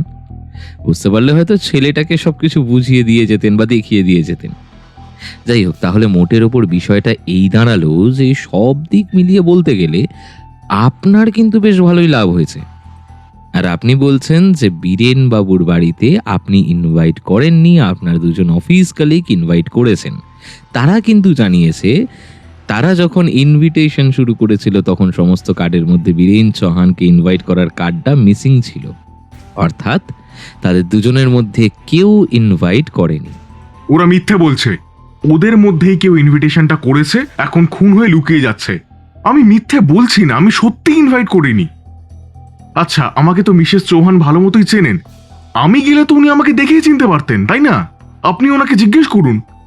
ওনার কি এখন মাথা ঠিক আছে অবিনাশবাবু? যাই বলুন আর তাই বলুন, সমস্ত সন্দেহের তীর কিন্তু আপনার দিকেই যাচ্ছে। তাই নিজেকে বাঁচাতে চাইলে আমাদের সব সত্যি আপনাকে বলতেই হবে। আমি কিছু জানি না, বিশ্বাস করুন। না আমি খুন করেছি, আর না আমি এদের ব্যাপারে কিছু জানি। সত্যি বলছি, আমি এই বিষয়ে কিচ্ছু জানি না। ঠিক আছে, ঠিক আছে, আপনি বরং বাড়ির সকলকে খবর দিয়ে আসুন, ওদের সঙ্গে একটু কথাবার্তা বলি। কিন্তু আপনারা যে আমাকে সন্দেহ করছেন এই ব্যাপারটা। নিশ্চিন্ত থাকুন, এই মুহূর্তে আমরা ফ্যামিলির কাউকে বলবো না যে আমাদের সন্দেহটা আপনার ওপর আছে। বেশ কয়েকটা প্রমাণ জোগাড় করতে হবে, তারপর না হয় সকলকে সত্যিটা বলা যাবে। যান, পরিবারের সবাইকে ডেকে আনুন। অবিনাশবাবু চলে যাবার পর পাপাই চয়নকে বলল, কাকাই, তুমি সত্যিই আজ সকালে অফিস গিয়েছিলে? আর সেই কারণেই আমায় কিছুই বলনি? না, অফিসে কাজের জন্য একটা সিভি দিতে গিয়েছিলাম, তোকে নিয়ে গেলে ধরা পড়ে যেতাম। কিন্তু মিস্টার চ্যাটার্জি, আপনি যেটা বলছেন সেই অনুযায়ী তো এটাই দাঁড়ায় যে অবিনাশবাবু এই খুনটা করেছেন। দেখুন, এই যে খুনটা হয়েছে না, তাতে সব থেকে বেশি লাভ কিন্তু অবিনাশেরই হয়েছে। আবার রাইভাল মারা যাওয়ার ক্ষেত্রে বীরেনেরও হয়েছে। দুজনের মধ্যে একজন জেলে আছে, তাই সে নির্দোষ প্রমাণ হলে সেটা তো এটাই প্রমাণিত হয় যে অপরজন কাজটা করেছে। তাহলে না, এখনই তড়িঘড়ি কোনো সিদ্ধান্ত নিয়ে আসার দরকার নেই, সময় নিয়ে কাজটা করতে হবে। এখন থেমে যান, কেউ আসছে, পরে কথা বলা যাবে। কিছুক্ষণ পর মীনাক্ষী ধনরাজ, তাদের ছেলে বছর বয়সের অশোক ধনরাজ আর গোবিন্দ ধনরাজের কাকিমা মৃণালী ধনরাজ এসে উপস্থিত হলেন ড্রয়িং রুমে। মীনাক্ষী দেবী মৃণালী দেবীকে ধরে ধরে ড্রয়িং রুমে এনে বসালেন। মৃণালী দেবীর বয়স বেশি না হলেও তার হাত পা কাঁপছিল। ওনার কি হয়েছে? উনি অসুস্থ, অ্যাস্থমা আছে। তারপর এত বড় শোক নিতে পারেননি। মীনাক্ষী দেবীর কথা শেষ হওয়ার সঙ্গে সঙ্গে একজন মধ্যবয়স্ক গোছের লোক এসে শরবত মিষ্টি সামনে এসে রেখে গেল। মীনাক্ষী দেবী বললেন, মৃত্যু তদন্ত করতে গেলেও আপনারা আমাদের অতিথি। সামান্য কিছু জল মিষ্টি আছে, খেলে ভালো লাগবে। আসলে আমার আর ভাইপোর শরীরটা ভালো নেই। সকাল থেকে অনেকবার ঘর আর বাথরুম করছি, তাই আজকে মাফ করবেন, অন্যদিন এসে পেট ভরে খেয়ে যাব। বুকে ছুরি গেঁথে দেওয়ার আগেই হার্ট অ্যাটাকে মৃত্যু হলো গোবিন্দবাবুর। কিন্তু হার্ট অ্যাটাকটা হলো কেন, কি কারণে, কাকে দেখেছিলেন উনি মৃত্যুর আগে যে ভয় পেয়ে গেলেন? এইসব আপনি কি বলছেন? এই পুরো ঘটনাটা তো বীরেন ঘটিয়েছে। এখানেই আমার প্রশ্ন মিনতি দেবী। মিনতি নয়, আমার নাম মীনাক্ষী। ওই হলো আর কি। আসলে সব কথা তো মনে থাকে না, তো একটু ভোলার রোগ আছে আর কি। নিজে মানে গুনাটুনে ক্ষমা করে দেবেন। হ্যাঁ, যেটা বলছিলাম, তা হ্যাঁ, যাই হোক, আপনি যে বারবার বীরেন চৌহানের দিকে সন্দেহের তীর ছুঁড়ছেন, এর পেছনে সলিড প্রমাণটা কি আছে? না, আমি জানি যে বীরেন বাবু প্রফেশনাল ক্ষেত্রে ঝগড়া ঝামেলার জন্য দু একটা হুমকি দিয়েছিলেন, কিন্তু রাগের মাথায় বলা ঘটনাটা যে উনি ঘটিয়েছেন, তার পেছনে কি প্রমাণ? ওনাকে দোষী ভাবার পেছনে যেমন কারণ আছে, ওনাকে নির্দোষ ভাবার পেছনেও কিন্তু কিছু কারণ রয়েছে। অফিসার বলছিলেন ছুরিতে নাকি কারোর হাতের ছাপ পাওয়া যায়নি, অথচ ছুরিতে বীরেন বাবুর নাম খোদাই করা। কি অদ্ভুত ব্যাপারটা দেখুন, একজন মানুষ খুন করার জন্য নিজের বাড়ি থেকে নিজের নাম খোদাই করা জিনিস নিয়ে কেন খুন করবে? আর যদিও বা খুন করে, সেটা কেন মৃতদেহের কাছে পড়ে থাকবে? তিনি তো পকেটে পুড়ে নিয়ে চলে যেতে পারতেন। তখন কি কেউ ওখানে উপস্থিত ছিল? কারোর সঙ্গে চোখাচোখি হয়ে উনি কি তাড়াতাড়ি চলে গিয়েছিলেন, যে কারণে তিনি ছুরিটা নিতে পারেননি? আপনাদের মধ্যে সেটা কি কেউ বলতে পারবেন? না, আমি যখন ওপরে গিয়েছিলাম তখন তো সেখানে আর কেউ ছিল না। আর যখন ব্যালকনি থেকে নামছিলাম তখন একবার ওনার সাথে ধাক্কা লেগেছিল। উনি খুব তাড়াহুড়ো করে নামছিলেন, আমি তো বলেইছিলাম। সেটাই, প্রশ্ন অনেকগুলো। ওনার হার্ট অ্যাটাকটা কেন হলো, এটা একটা বড় প্রশ্ন। আর এই প্রশ্নের উত্তরটা যতক্ষণ না পাওয়া যাচ্ছে ততক্ষণ অবধি কিছুই তো নিশ্চিত করে বলা যায় না। যাই হোক, কাকিমণি, আপনি কালকে কোথায় ছিলেন? আমি আমি বীরবারটা খুব একটা পছন্দ করি না, তাই তাই তাই ঘরের মধ্যেই বসেছিলাম। চিৎকার চেঁচামেচি শুনে বেরিয়ে আসি, তারপর দেখতে পাই এই ঘটনা। আর অশোক, তুমি? আমি পার্টিতেই ছিলাম, আমার একটা ফ্রেন্ড এসেছিল, তাই তার সঙ্গেই গল্প করছিলাম। সিসিটিভি ফুটেজও প্রমাণ আছে, আপনি চাইলে সিসিটিভি চেক করে নিতে পারেন। দাদু যখন এসে সবটা বলে তখন অবিনাশ আঙ্কেলের সঙ্গে ছুটে যাই ওপরে। বুঝলাম। আচ্ছা, তোমার কি মনে হয় তোমার বাবার জীবনে বীরেন বাবু ছাড়া আর কে শত্রু থাকতে পারে? আমি কি করে বলবো বলুন তো, গোয়েন্দা তো আপনি, তাই না? তাই আপনি বিষয়টা ভালো বলতে পারবেন। আমি বলতে পারলে তো আমি গোয়েন্দা হয়ে যেতাম। ঠিক বলেছ, গোয়েন্দা তো আমি, কিন্তু আমার মাথাতে আবার কিছুই ঢুকছে না, জানো তো। অফিসার, আপনি কিছু বুঝতে পারছেন? আমার ময়না তদন্তের রিপোর্টটা আসার পর থেকে কেমন যেন সবটা গুলিয়ে যাচ্ছে। হার্ট অ্যাটাকটা হলো কিভাবে এটা ক্লিয়ার নয়। ঠিক তাই। আচ্ছা, আপনাকে যা যা টেস্ট করতে দিয়েছিলাম সবই তো করেছিলেন? মানে উনি লাস্ট বার কি খেয়েছিলেন সেটা জানার জন্য যা যা টেস্ট বলেছিলাম করেছিলেন সেগুলো? হ্যাঁ, করেছি তো, কিন্তু ওই রিপোর্টটা আসতে একটু দেরি হবে। আচ্ছা, আচ্ছা, আমরা কি এবার চলে যাব? হ্যাঁ, আপনারা নিজেদের ঘরে বা যেতে পারেন। তার আগে একটি কাজ আছে। আপনাদের যে বাজারের ফর্দটা হয়, ওই খাতাটা একবার আমার লাগবে। হোয়াট? আপনি কি সব বোকা বোকা কাজ করছেন আঙ্কেল? বাজারে ফর্দ নিয়ে আপনি কি করবেন? ওটা কোন প্রমাণ? ওগুলো তো মা আর কাকি দিদার ডিপার্টমেন্ট। কখনো কখনো রতন কাকা আর টুসু দিদিও দেখে। হ্যাঁ খোকা, ওইটিই লাগবে। কিন্তু এইসব কেন করা হচ্ছে জানতে পারি কি মিস্টার চ্যাটার্জি? দেখুন, আমরা তো নিজেরা এমনিতেই বিধ্বস্ত, তার উপরে এরকম বোকা বোকা জিনিস কেন? আপনার কেন মনে হচ্ছে মিনতি দেবী এগুলো বোকা বোকা জিনিস? তদন্তের স্বার্থে একটা সামান্য জিনিস চেয়েছি, তাতে এত অসুবিধা হওয়ার তো কথা নয়, বরং অসুবিধা হলেই তো সন্দেহ বাড়বে, তাই না? আপনাদেরকে যদিও জবাবদিহি করার বিষয় নয়, তবুও বলে দিচ্ছি, ওই বাজারের ফর্দ দেখার পর আমরা দোকানে গিয়ে দেখব বাজারের ফর্দ এবং শপিং মল থেকে আনা জিনিসের মধ্যে কিছু ফারাক রয়েছে কিনা। আসলে হার্ট অ্যাটাক তো এমনি এমনি হয়নি। হতেই পারে ওনাকে এক্সপায়ারি খাবার খাওয়ানো হয়েছে, তারপর উনি হার্ট অ্যাটাক করেছেন। আমি ওনার মৃত্যুর দিন রতন কাকা আর টুসু দিদি দুজনের সঙ্গেই কথা বলেছি।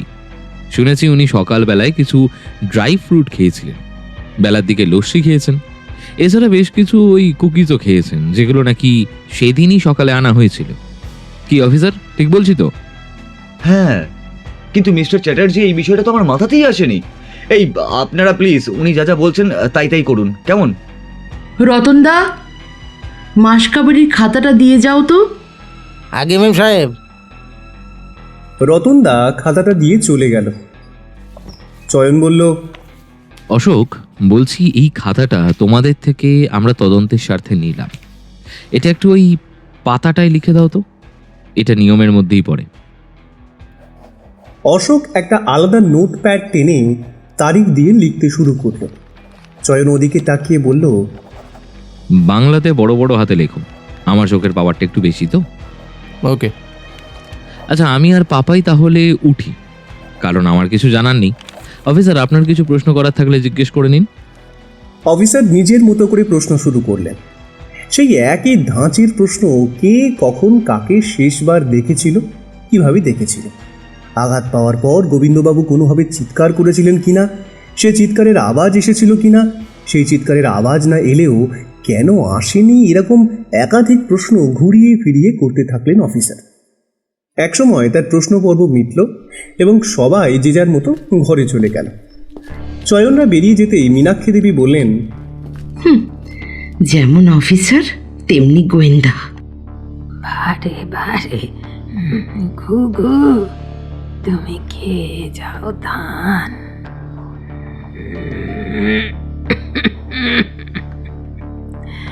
আমি জানি হাতের লেখা নিয়ে যাওয়ার কারণ।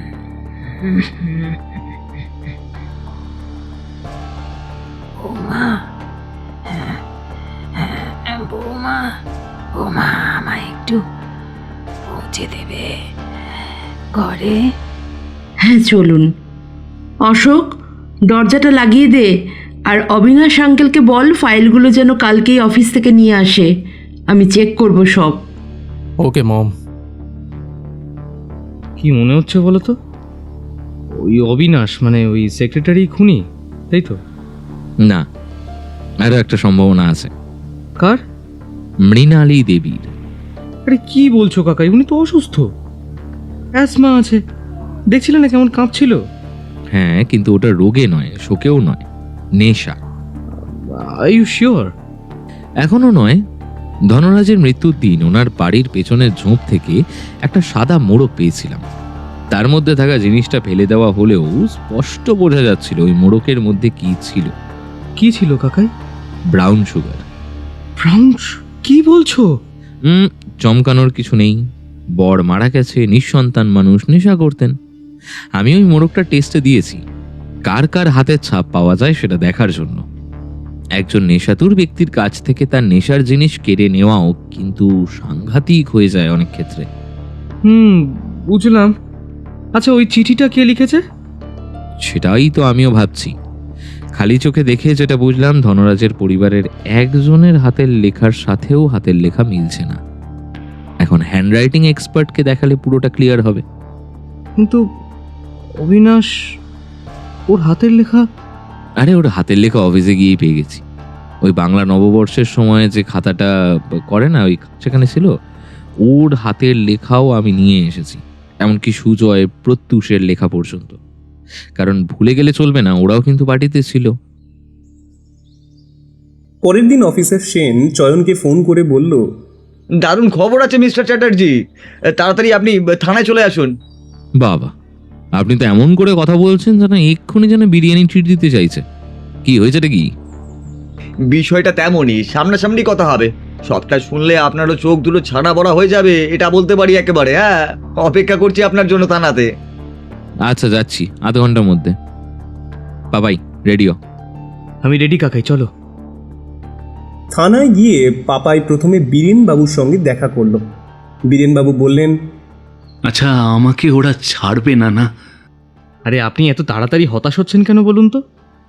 আমরা সবাই তো চেষ্টাটা করছি। আসলে এখানে কোনো বই নেই, কিছু বই পেলে ভালো হতো। বেশ, এই নিন সাদা কাগজ, নাম লিখুন, আমি আনিয়ে দেবো। চয়নিকা আরণ্যক, বীরেনবাবু বেশ খুশি হয়ে লিখতে বসলেন। নহন্যতে কাজরি। এত বড় লিস্ট! আপনার কি মনে হয় আপনাকে এরা ছাড়বে না? তা নয়, আসলে একটা উপন্যাস শেষ করতে আমার বড় জোর 4 ঘন্টা লাগে। এখানে যদি আর 24 ঘন্টাও থাকি, সেই হিসেবে লিখেছি।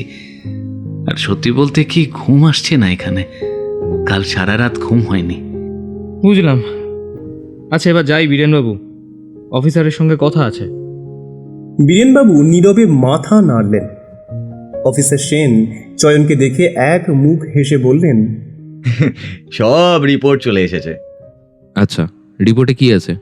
ওই তো সুগার ফল করে মৃত্যু, লাস্টে স্যুপ খেয়েছিল আর সুগারের ওষুধ, তারপরে সুগার ফল্ট করে হার্ট অ্যাটাক। সুগারের ওষুধটা বেশ কড়া ধাঁচের, ইনসুলিনের সমতুল্য বলা যেতে পারে। এই সব দেখে আমার যা মনে হয় উনি রোজই হয়তো ইনসুলিন নিতেন। সেদিন পার্টি ছিল বলে হয়তো ওষুধেই কাজ চালাচ্ছিলেন। সুগার ফলের কারণ এটা হতে পারে যে উনি বেশ কিছুদিন সুগার টেস্ট করাননি, তাই এই দীর্ঘদিন ধরে ইনসুলিন নিয়ে যে ওনার সুগার লেভেলটা কমে গিয়েছিল সেটা ওনার ধারণাতেই ছিল না। আচ্ছা অফিসার, এটাও তো হতে পারে ওনার ওই সুগারের রিপোর্টটা আগের বারের মতো ইচ্ছাকৃত করে ভুল করা হয়েছে, বা হয়তো কোনো কারণে রিপোর্টটা ভুল এসেছিল, তাই সুগার লেভেলটা যে নর্মাল হয়ে গিয়েছিল সেটা তিনি জানতে পারেননি, আর তার জন্যই। হ্যাঁ পাপাই, এটা কিন্তু তুমি ঠিক বলেছো, এটাও হতে পারে।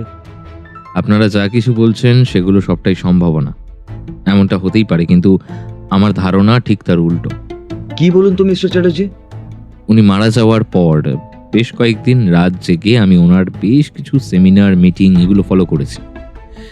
সেখানে উনি মিষ্টি খাওয়ার প্রতি যে হারে আসক্তি ছিলেন, কোনো সুগারের পেশেন্ট রেগুলার ইনসুলিন নিয়েও তত মিষ্টি খায় না। আগে ফোন করে ওনার ফ্যামিলির লোককে জানুন ওনার আদেও সুগার ছিল কিনা। মানে আপনি ঠিক কি বলতে চাইছেন? আমি বলতে চাইছি, এমন একজন মানুষ যার সুগার নেই, জেনে শুনে কড়া ডোজের সুগারের ওষুধ খাইয়ে সুগার ফল করে ওনাকে মেরে ফেলা হয়েছে, আর তারপর সন্দেহের তীর ঘোরানোর জন্য বীরেনবাবুর ঘর থেকে ছুরিটা চুরি করে তাকে ফাঁসানো হয়েছে। আপনি ফোনটা করুন, তাহলে অনেক কিছু ক্লিয়ার হয়ে যাবে। অফিসার চয়নের কথা শুনে মিসেস ধনরাজকে ফোন করলেন। আচ্ছা মিসেস ধনরাজ, বলছিলাম আপনার হাজবেন্ডের সুগার, প্রেশার এই জাতীয় কিছু? না, ওনার সুগার প্রেশার কিছুই ছিল না। উনি রোজ শরীর চর্চা করতেন। তাহলে সুগারের ওষুধ? যে মানুষের সুগারই ছিল না, সেই সুগারের ওষুধ কেন খাবে? আপনি চাইলে আমাদের ফ্যামিলি ফিজিশিয়ানের সাথে কথা বলে নিতে পারেন। এক মাস অন্তরও টেস্ট করত, সমস্ত রিপোর্ট নর্মাল ছিল। গত 15 দিন আগেও টেস্ট করেছিল, সেই রিপোর্টটাও আছে। ওটা একবার পাঠিয়ে দিন। ওকে, হোয়াটসঅ্যাপ করে দিচ্ছি। কথা শেষ করে মিসেস ধনরাজ ফোন রাখলেন। মিস্টার সেন মোবাইলে মেসেজ চেক করে বললেন, আপনি ঠিক বলছেন মিস্টার চ্যাটার্জি, ওনার সুগার ছিলই না। উনি যেখান থেকে রিপোর্ট করিয়েছেন সেই রিপোর্ট চেন্নাই, ভেলোর, ব্যাঙ্গালোর পর্যন্ত মান্যতা দেয়। তাই রিপোর্টের কারচুপি নিয়ে প্রশ্ন করার মতো কোনো সন্দেহ থাকে না। তার মানে এটা পুরোটাই প্রি প্ল্যান্ড মার্ডার। এবার মনে হচ্ছে যে বীরেনবাবুকে ফাঁসানোই হয়েছে। আচ্ছা, হ্যান্ড রাইটিং এক্সপার্টরা কি বললেন?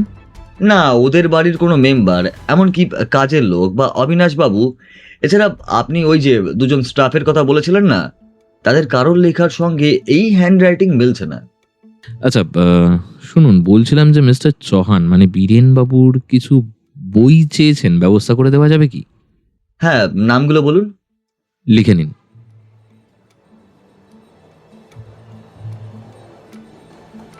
কাকা, একটা কথা বলো, তুমি ওই বীরেনবাবুর লেখা কাগজটা ওনার হাতে দিলে না কেন? কেন দিইনি বলতো? দাঁড়া, তোকে একটা মজা দেখাই।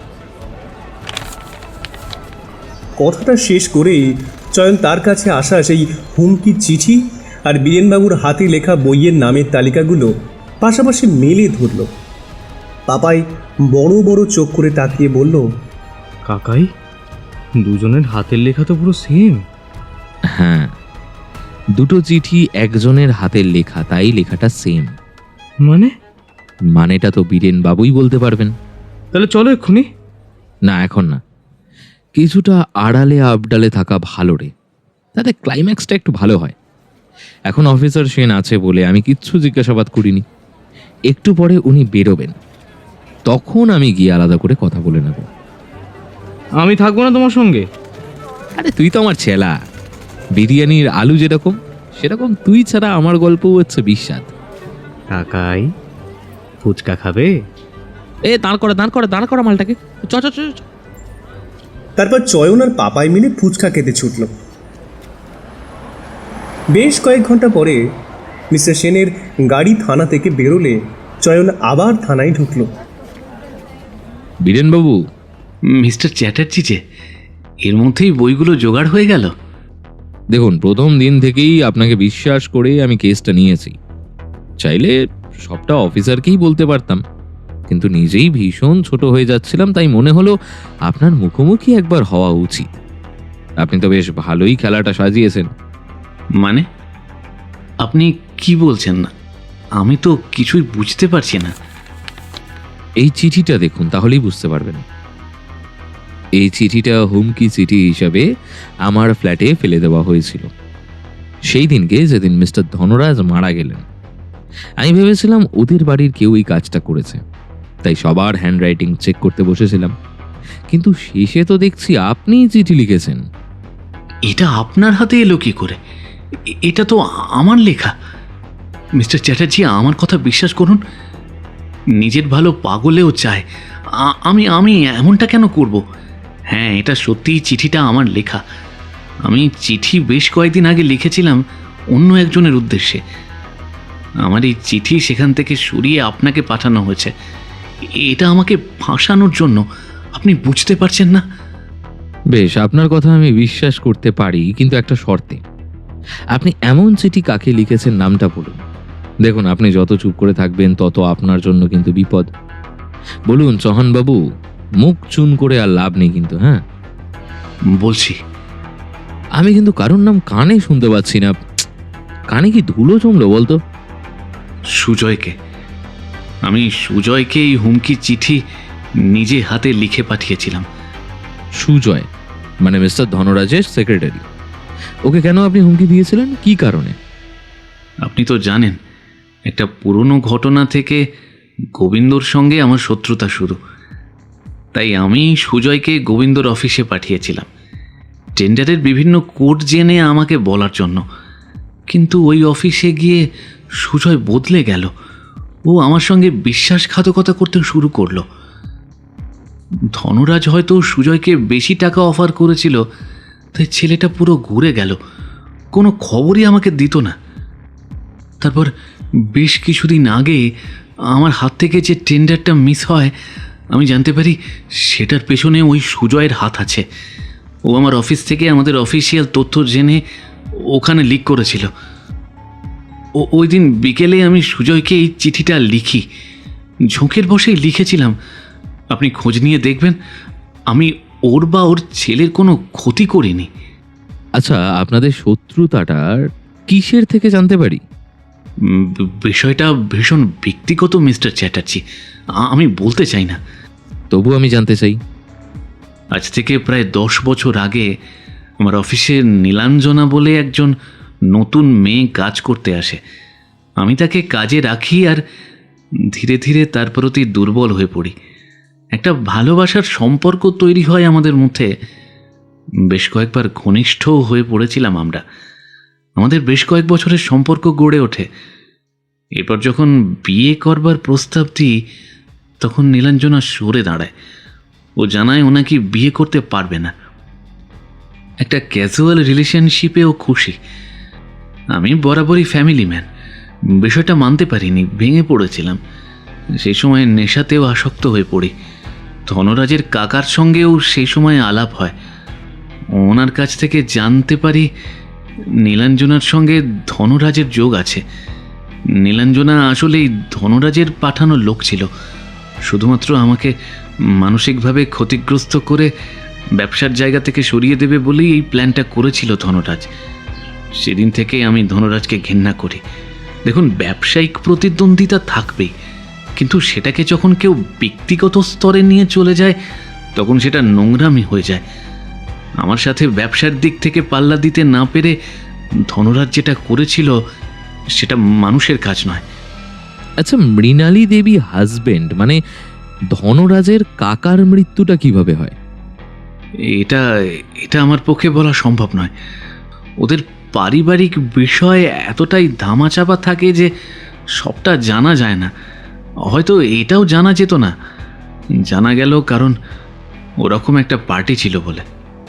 সেই আপনারা হলেন বিজনেসম্যান, আপনাদের কথাবার্তা তো গোপনেই থাকবে। আমাদের মতন সাধারণ মানুষ হলে খবর জানার জন্য সিসিটিভি ফুটেজ লাগতো না, পাড়ার কিছু মানুষই যথেষ্ট ছিল।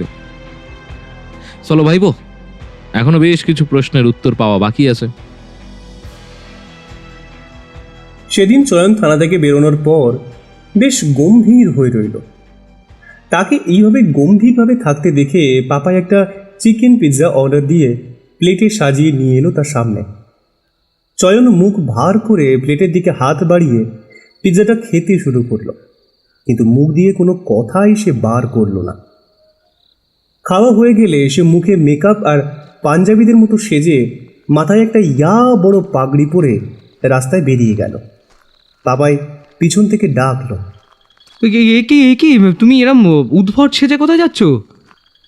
চয়ন কোনো উত্তর দিল না।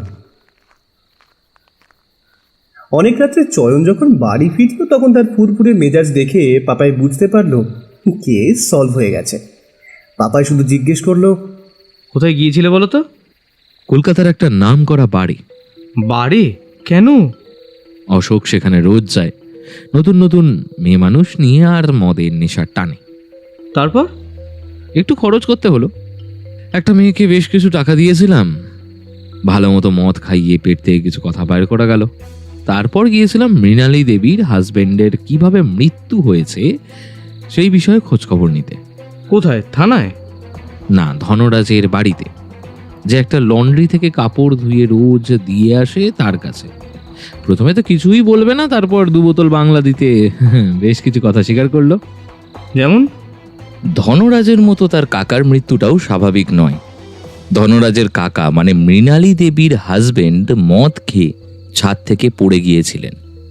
খুব আশ্চর্যজনক বিষয় হলো সেই সময় ধনরাজও সেইখানে ছিলেন, যদিও ময়নাতদন্তের রিপোর্টে সেরকম কিছুই বের হয়নি, মানে কেউ ধাক্কা দিয়ে তাকে ফেলে দিয়েছে এমন কিছু প্রকাশিত হয়নি।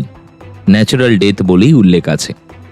কিন্তু সেই ঘটনার পর মৃণালী দেবী ট্রমাটাইজড হয়ে যান। তার আগে পর্যন্ত তিনি প্রেগনেন্ট ছিলেন। এই ঘটনার শোক সামলাতে না পেরে তার মিসক্যারেজ হয়ে যায়, আর এই পুরো ঘটনার পর তিনি ভীষণভাবে নেশাসক্ত হয়ে পড়েন। বলাই বাহুল্য, ধনরাজ কিন্তু এই বিষয়টা একদমই অ্যালাউ করতেন না, এবং তার জন্য কাকিমার সাথে তার বেশ কয়েকবার ঝগড়া হয়েছে। বাবা, তুমি তো বেশ ভাইটাল পয়েন্টগুলো খুঁজে বের করেছো।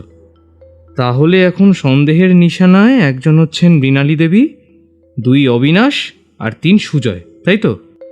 দেখ, ওইভাবে কোনোটাই বলা যায় না। সিনেমাতে দেখিসনি, সন্দেহ এবং তদন্ত একজনের দিকে তাক করে হয়, কিন্তু ক্লাইম্যাক্সে জানা যায় খুনি আসলে এদের কেউই নয়। মানে তুই যাদের সন্দেহ করছিস তাদের বাইরেও একজন রয়েছে। কে? আমাকে যে হুমকি চিঠিটা পাঠিয়েছিল। হ্যাঁ, সে তো সুজয়। বাবাই, তুই হরলিক্স খা বরং, বুঝলি? মানেটা কি তুমি বলবে তো? মানে কিছুই নয়, তুই এখন অফিসারকে কল কর আর বল কালকে যেন অতি অবশ্যই বীরেনকে সঙ্গে নিয়ে একবার ধনরাজ বিলাতে আসে। কালকেই জানা যাবে গোবিন্দ ধনরাজের খুনির পেছনে আসলে কার মাথা রয়েছে। কথাটা শেষ করে ঘরে ঢুকে গেল চয়ন। পাপাই আর কোনো কিছু জিজ্ঞেস করার অবসর পেল না। পরদিন ধনরাজ বিলাতে সকলে উপস্থিত হওয়ার পর চয়ন বলল, আচ্ছা, এই তদন্তটি হাতে নেওয়ার পর আমার কাছে একটি হুমকি চিঠি আসে। আমি যেন এই তদন্ত থেকে সরে দাঁড়াই, কিন্তু অদ্ভুতভাবে চিঠির ভাষা অদ্ভুত এবং ভীষণই অদ্ভুত। চিঠিটা যেন পুরোটাই পরোক্ষভাবে লেখা হয়েছে। প্রথম থেকেই সেই চিঠির ভাষা নিয়ে আমার মনের মধ্যে অনেক সন্দেহ ছিল। ঠিক সেই সময় মিনু দিদি রতন দাদা প্লেট ভর্তি খাবার নিয়ে সামনে রাখলেন। চয়ন খাবারগুলোর দিকে একবার তাকিয়েও নিজেকে নিয়ন্ত্রণ করে নিল আর ইশারায় পাপাইকে বলল, একদম না পাপাই, তোর না পেট খারাপ, বলে গেলি এর মধ্যে? হ্যাঁ, তাই তো। চয়নকে খাবারের সামনে চুপচাপ হাত গুটিয়ে বসে থাকতে দেখে অফিসার সেনও নিজের লোভ সম্বরণ করলেন। মিস্টার চ্যাটার্জি, আপনি প্লিজ যেটা বলছিলেন সেটা কন্টিনিউ করুন। আমি তো ভাবতেই পারছি না হুমকি চিঠি আপনাকে দেওয়া হয়েছে। কিন্তু কেন? কেই বা লিখেছে এই চিঠি? এর জন্যই আপনি সেদিন বাজারের ফর্দটা নিয়ে গেলেন, তাই না? হাতের লেখা মেলাবেন বলে। মিলেছে? কে কাজ করেছে? হ্যাঁ, আপনি ঠিকই ধরেছেন। সেটা জানবার জন্যই আমি হ্যান্ডরাইটিং টেস্ট করি, এবং কিন্তু কারোর সাথে হ্যান্ডরাইটিং টেস্টের ম্যাচ করে না। তখন আমি জানতে পারি এই চিঠিটা আসলে বীরেনবাবুর লেখা। বীরেনবাবু এই চিঠিটা সুজয়কে লিখেছিলেন, আর সেই চিঠিটাই আমার কাছে পাঠানো হয়েছে হুমকি হিসেবে, যাতে আরও একবার সন্দেহের তালিকায় চলে যান বীরেনবাবু। এক সেকেন্ড, আমি এটা বুঝতে পারলাম না যে সুজয়কে বীরেনবাবু কেন হুমকি চিঠি দিয়েছিলেন। আসলে সুজয় ছিলেন বীরেনবাবুর লোক। সুজয়কে বীরেনবাবু স্পাই করে আপনাদের অফিসে পাঠিয়েছিলেন, কিন্তু সুজয় অফিসে গিয়ে বীরেনবাবুকে কোনো রকম ইনফরমেশন দেয়নি আপনাদের বিষয়। সম্ভবত তার মনে হয়েছিল এটা ঠিক নয়। আবার এটাও হতে পারে উল্টো দিক থেকে আপনাদের বস মানে মিস্টার ধনরাজ সবটা জানতে পেরে আর বেশি টাকার অফার দিয়েছিল। সত্যিটা সুজয় বলতে পারবেন। হ্যাঁ, বীরেনবাবুর চাইতে আমাকে মিস্টার ধনরাজ দ্বিগুণ টাকা অফার করেন, তাই আমি বীরেনবাবুকে আর কোনো ইনফরমেশন দিইনি। হ্যাঁ, তা যাই হোক, যেটা বলছিলাম, সুজয় যখন বিট্রে করতে শুরু করেন তখন বীরেনবাবু এই হুমকি চিঠিটা সুজয়কে লেখেন, আর সেই চিঠিটা আমার কাছে পাঠানো হয় হুমকি চিঠি হিসাবে এবং এই তদন্তের থেকে দূরে সরে যাওয়ার সতর্ক বার্তা দিয়ে। সুজয়, এসব তো আগে শুনিনি। হ্যাঁ অবিনাশ দা, চয়নবাবু ঠিকই বলেছেন। আসলে স্যার সবটা জানতে পেরে যান আর আমাকে আরও মোটা টাকা অফার করেন। সেই কারণে আমি আর বীরেন স্যারকে কোনো তথ্য লিক আউট করিনি, উল্টে স্যারকে সাহায্য করেছিলাম টেন্ডার পেতে। সেই সব মেসেজ, ভয়েস কল সব আমার ফোনে আছে, চাইলে দেখাতেও পারি। না না, সেই সব তোমাকে দেখাতে হবে না সুজয়, আমরা তোমাকে যথেষ্ট বিশ্বাস করছি। কিন্তু একটা কথা বলো তো, তুমি তোমাকে লেখা হুমকি চিঠিটা হঠাৎ আমাকে পাঠাতে গেলে কেন? আমি তোমার কোন পাকা ধানে মই দিয়েছি বাবা? আমি তো পাঠাইনি, আমি চিঠিটা ধনরাজ স্যারকে দেখিয়েছিলাম। স্যার সেটা দেখে নিজের একটা ফাইলে ভরে রেখেছিলেন। ঠিক সেই ফাইলটা মিস্টার ধনরাজ নিজের সঙ্গে নিয়ে আসেন এবং তারপরে তার ফাইলের থেকে চিঠিটা অন্য একজনের হাতে পড়ে। ইতিমধ্যেই মিস্টার ধনরাজের মৃত্যু হয়েছে, তখন চিঠিটাকে সে আমাকে পাঠিয়ে দেয়। কি ঠিক বললাম তো অশোক? আমাকে আবার এসবের মধ্যে টানছেন কেন? আমি তো এসবে কিছুই জানি না। অশোক, তোমার লেখা বাংলাটা একেবারেই পাতে দেওয়ার অযোগ্য, জানো তো? সেটা আমি আগের দিনই দেখেছি। তাই এই হুমকি চিঠি সুন্দর টানা টানা লেখা তোমার নয়। কেউ তোমাকে সন্দেহই করবে না এটা ভেবেই তুমি চিঠিটা আমাকে পাঠাও। এতে দুটো লাভ হয়। এক, আমি ভয় পেয়ে সরে যাব, 2 চিঠির সামনে এলেও হাতের লেখা তোমার সঙ্গে মিলবে না। 1 ঢিলে 2 পাখি। আমি কেন আপনাকে তদন্ত থেকে সরাতে চাইবো? মা প্লিজ ওনাকে বলো, উনি এসব কি জিজ্ঞাসা করছেন যাতা। মিস্টার চ্যাটার্জি, ও আমাদের ছেলে। কিন্তু সম্পত্তির জন্য বাবা ছেলেকে খুন করে এমন ঘটনা তো নতুন নয় মিসেস ধনরাজ। আর কেউ না জানলেও আপনি তো জানেন আপনার ছেলেকে সম্পত্তির রক্ষণাবেক্ষণের কাজে একদম অনুপযুক্ত বলে মনে করতেন আপনার স্বামী। একদিকে এত বিপুল সম্পত্তি, অন্যদিকে অশোকের নারী শরীরের প্রতি অত্যাধিক আসক্তি। মদ্যাসক্তির কারণে গোবিন্দ ধনরাজ তার ওপর রীতিমতো রেগে ছিলেন। এমনকি মিস্টার ধনরাজ এই বিপুল সম্পত্তির উত্তরাধিকারী হিসেবে অশোককে উপযুক্ত বলে মনে করছিলেন না। সে কথা তো উনি আপনাকে নিজের মুখেই বলেছিলেন। হ্যাঁ বলেছিলেন, শুধু আমাকে কেন, অশোককেও বারবার বলতেন। আর সে কারণে অশোক রাগ করে কয়েকদিনের জন্য বাড়ি থেকে চলেও গেছিল। তারপর আবার মাথা ঠান্ডা হওয়ায় সে ফিরেও আসে। কিন্তু তার মানে তো এই নয় সে বাবাকে খুন করবে। আর কেউ না জানুক, সে তো জানে এই বিপুল সম্পত্তির উত্তরাধিকারী একমাত্র সে। ঠিক তাই মা, বাবা আমার উপর রাগ করলেও দিন শেষে হি ওয়াজ মাই ফাদার। আমি খুব ভালো করেই জানতাম যে আজ না হয় কাল সম্পত্তি আমিই পাবো, তাহলে আমি কেন আমার বাবাকে খুন করব? যদি তাই হবে অশোক, তাহলে তুমি মিস্টার ধনরাজকে না জানিয়ে উকিলের সঙ্গে কথা বলে একটা নতুন উইল তৈরি করলে কেন? এমনকি জন্মদিনের দিন তোমার বাবাকে জোর করে উইলে সাইন করাবে বলে ইচ্ছাকৃত সিসিটিভি ফুটেজের ক্লিপস কিছুক্ষণের জন্য চুরি করেছিলে। সেই অন্ধকারের মধ্যেই বাবাকে অফিসের ফাইল বলে উইলে সাইন করানোর প্ল্যান ছিল তোমার। ঠিক বলছি তো? তুমি যার কাছে উইল বানাতে গিয়েছিলে সে কিন্তু সাক্ষী দিয়েছে, তাই মিথ্যে বলবার একদম চেষ্টা করবে না। হ্যাঁ অশোক, এসব এসব উনি কি বলছেন? মা মা মা ডোন্ট ট্রাস্ট হিম। আমি তোমাকে সবটা বলছি। আসলে আসলে মা আমি একদিন সবটা শুনে ফেলেছিলাম।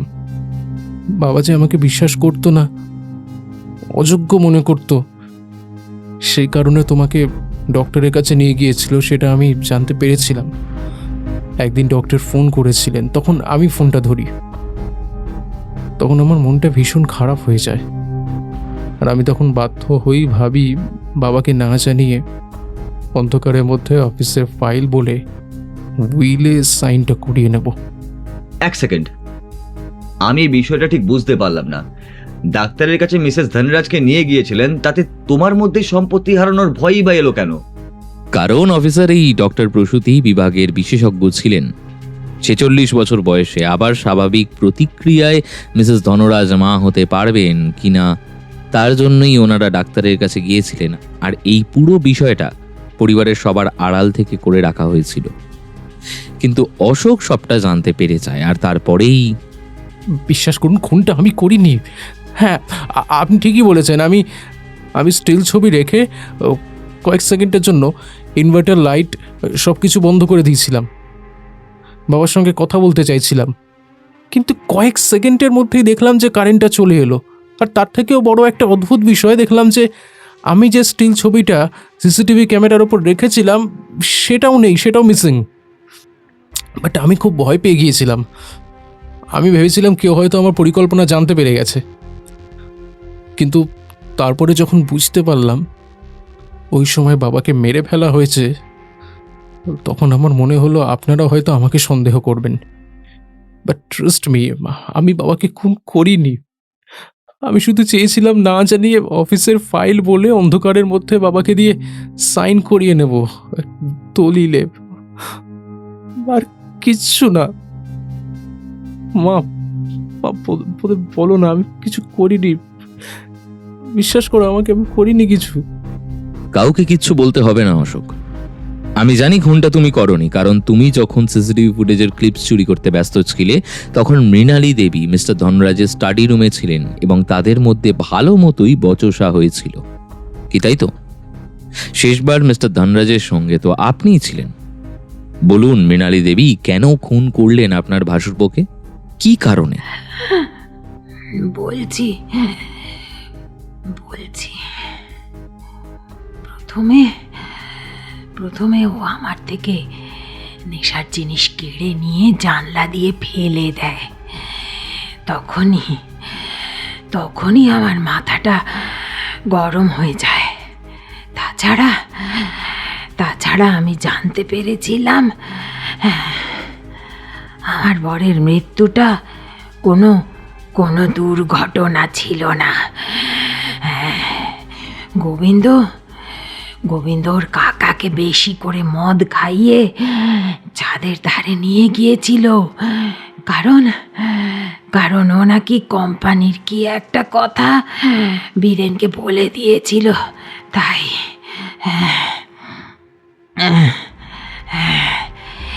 এটা জানতে পেরেই আমি ওকে শেষ করে দিই। টেবিলের থেকে ছুরিটা নিয়ে বসিয়ে দিই ওর বুকে। ছুরিটা ধরার আগে কাপড়টা হাতে পেঁচিয়ে নিয়েছিলাম। আর সুগারের ওষুধটা কখন দিয়েছিলেন?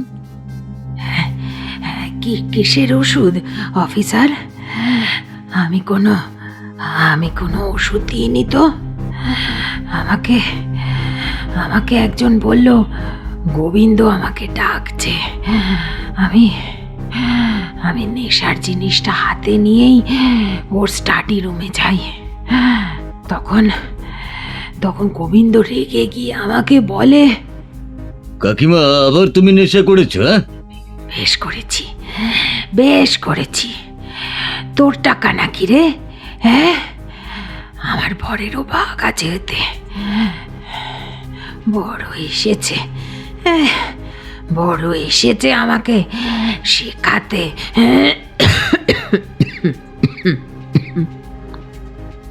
আর তখনই গোবিন্দ কোকেনটা আমার হাত থেকে নিয়ে ছুঁড়ে ফেলে দেয়। তারপর হাঁপাতে থাকে। তখন কারেন্টটাও চলে যায়। আমি ভাবলাম ঘর থেকে বেরিয়েই যাব। ঠিক সেই সময় শুনলাম গোবিন্দর গলা। বেশি বাড়লে না বরের মতোই অবস্থা হবে। কাকাকে যেমন মদ খাইয়ে ফেলে দিয়েছিলাম তেমনি তোমাকেও। শুনে আমার মাথায় আগুন ধরে যায়। আমি ছুটে যাই গোবিন্দর কাছে। অন্ধকারে একটা ছুরিতে হাতটাকে আমার। তখন আমি ছুরিটা ওর বুকে বসিয়ে দিই। আর তারপরেই কারেন্ট আসে। তখন গোবিন্দকে ওভাবে দেখে আমি ঘরে চলে যাই। হ্যাঁ, সেদিনের সিসিটিভি ফুটেজে আপনার বেরোনোর দৃশ্যটা আছে। তাহলে মিস্টার চ্যাটার্জি কেস তো সলভ। অ্যারেস্ট করি মৃণালী দেবীকে তাহলে। কিন্তু কোন অপরাধে? মানে উনি তো নিজের মুখে স্বীকার করলেন উনি খুন করেছেন, ছুরি বসিয়ে দিয়েছেন মিস্টার ধনরাজের বুকে। ঠিক তাই, কিন্তু পোস্টমর্টম রিপোর্ট বলছে শরীরে সুগারের মাত্রা অস্বাভাবিকভাবে কমে যাওয়ায় সুগার ফল করে হার্ট অ্যাটাক হয়েই মৃত্যু হয়েছে মিস্টার ধনরাজের। মৃত্যুর পর তার বুকে ছুরি গেঁথে দেওয়া হয়েছে। আচ্ছা, মৃত মানুষকে ছুরি দিয়ে আঘাত করলে কি তাকে খুন করা বলা যায়? আপনি ঠিক কি বলছেন মিস্টার চ্যাটার্জি? একটু পরিষ্কার করে বলুন, আমরা সত্যি বুঝতে পারছি না কিছু। আমি বলতে চাইছি এই যে মৃণালী দেবীকে ঘর থেকে বার করা এবং উনি ঘরে থাকার সময় অন্ধকার ঘরে মিস্টার ধনরাজের জলের মধ্যে ইনসুলিনের সমতুল্য কড়া ডোজের সুগারের ওষুধ বেশ কয়েকটা মিশিয়ে দিয়ে কাজ হাসিল করেছিল খুনি। অশোক যে ক্লিপসটা চুরি করার প্ল্যান করছে সেটাও সে জানতো, আর তাই ওষুধটা মিশানো হয়ে গেলে সে ওই ঘর থেকে বেরিয়ে আসে আর সিসিটিভি ফুটেজের কাছে এসে স্টিল ছবিটা সরিয়ে নিয়ে কারেন্ট চালিয়ে দেয়। হ্যাঁ, এইসবের মাঝখানে সে আরেকটা কাজ করেছিল। ঘর থেকে বেরিয়ে আসার আগে মিস্টার ধনরাজের মুখে বলা স্বীকারোক্তিটা রেকর্ড করে অডিও রেকর্ডার চালিয়ে দিয়ে এসেছিল, যেটা শুনে রাগের মাথায় অন্ধকারেই মৃণালী দেবীর ছুরি চালিয়ে দেন।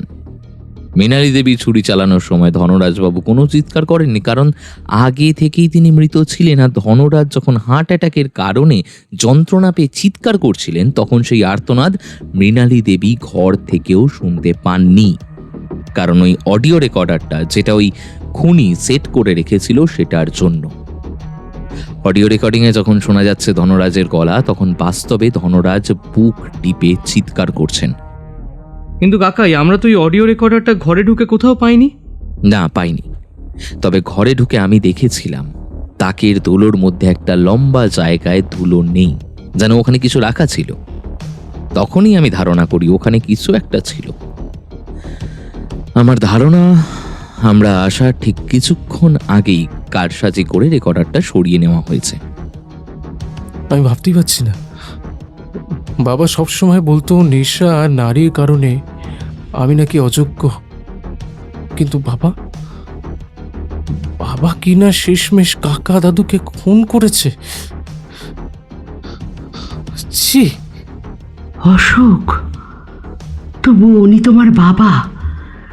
উনি যদি কাউকে খুন করে থাকেন তাহলে আইন তাকে শাস্তি দিত, কিন্তু এইভাবে আইন হাতে তুলে নেওয়াটা উচিত নয়।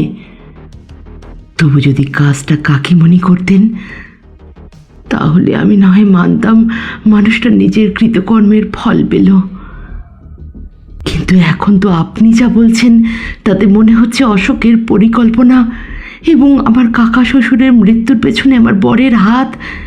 সেই সব কিছু জেনে, সব থেকে বড় কথা বীরেনবাবুর সাথে শত্রুতা আছে জেনে, তার ঘর থেকে ছুরি নিয়ে এসে খুব ঠান্ডা মাথায় খুনটা করা হয়েছে, যাতে খুনি কোনোভাবে ধরা না পড়ে।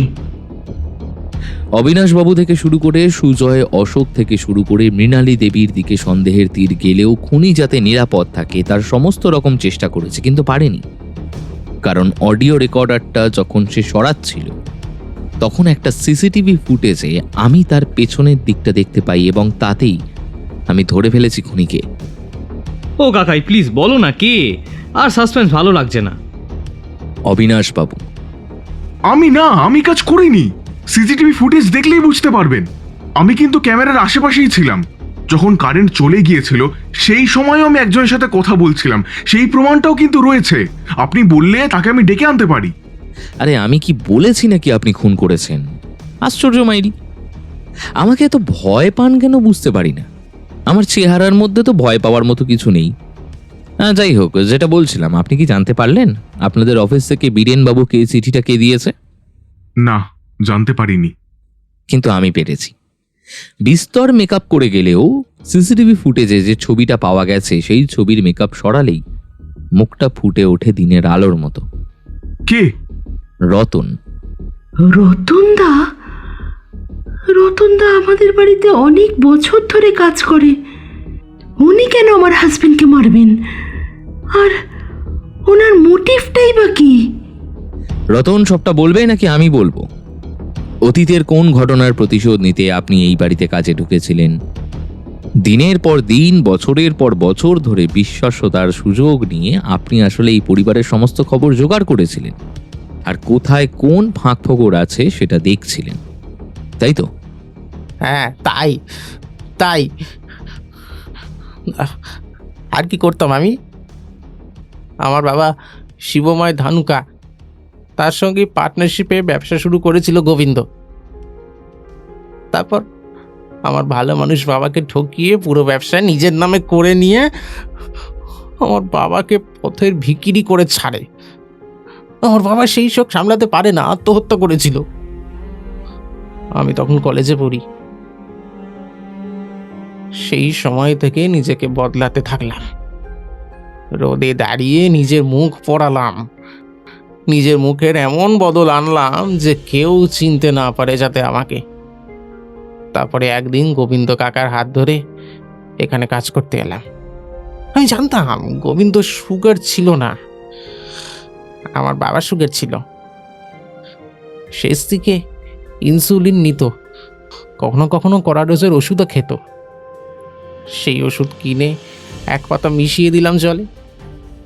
একটু কথা বলার পরপরই গোবিন্দ জল খেত, আর জলটা জলটা যাতে খায় সেই জন্যই কাকিমাকে আমি মিথ্যে কথা বলে ওর ঘরে পাঠাই।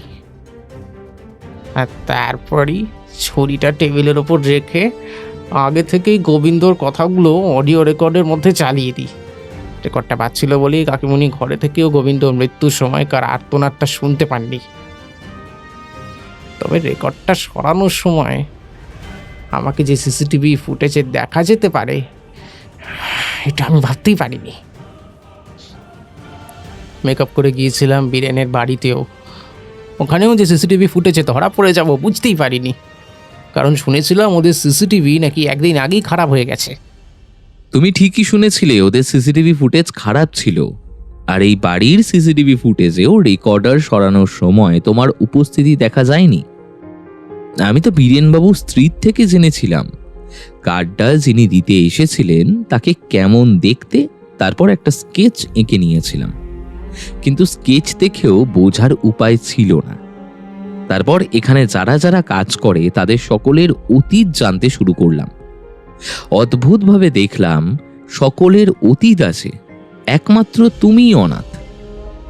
কোন অনাথ আশ্রম থেকে এসেছো সেটাও কেউ জানে না।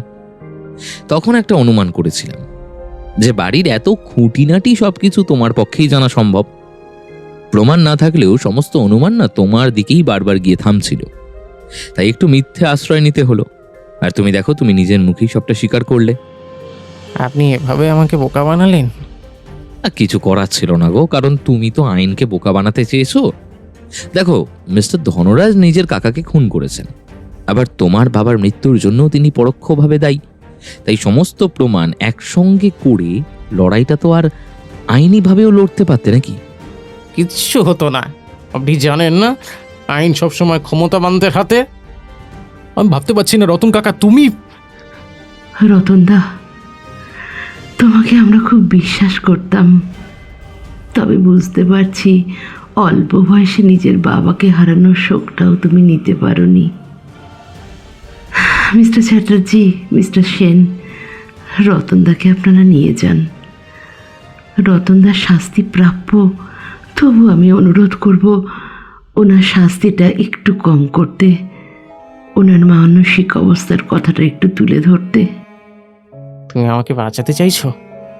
হ্যাঁ রতনদা, এতদিন চারদিকে নজর রেখেও এইটুকু বুঝতে পারলে না?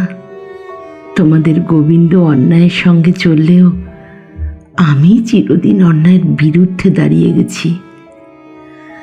তুমি যদি সবটা আমাকে বলতে, আমি না হয় তোমাকে নিয়ে পুলিশের কাছে যেতাম। শুধু শুধু হাতটা নোংরা করলে। আর কাকিমণি, তোমার ওপরেও আমার কোনো রাগ নেই গো।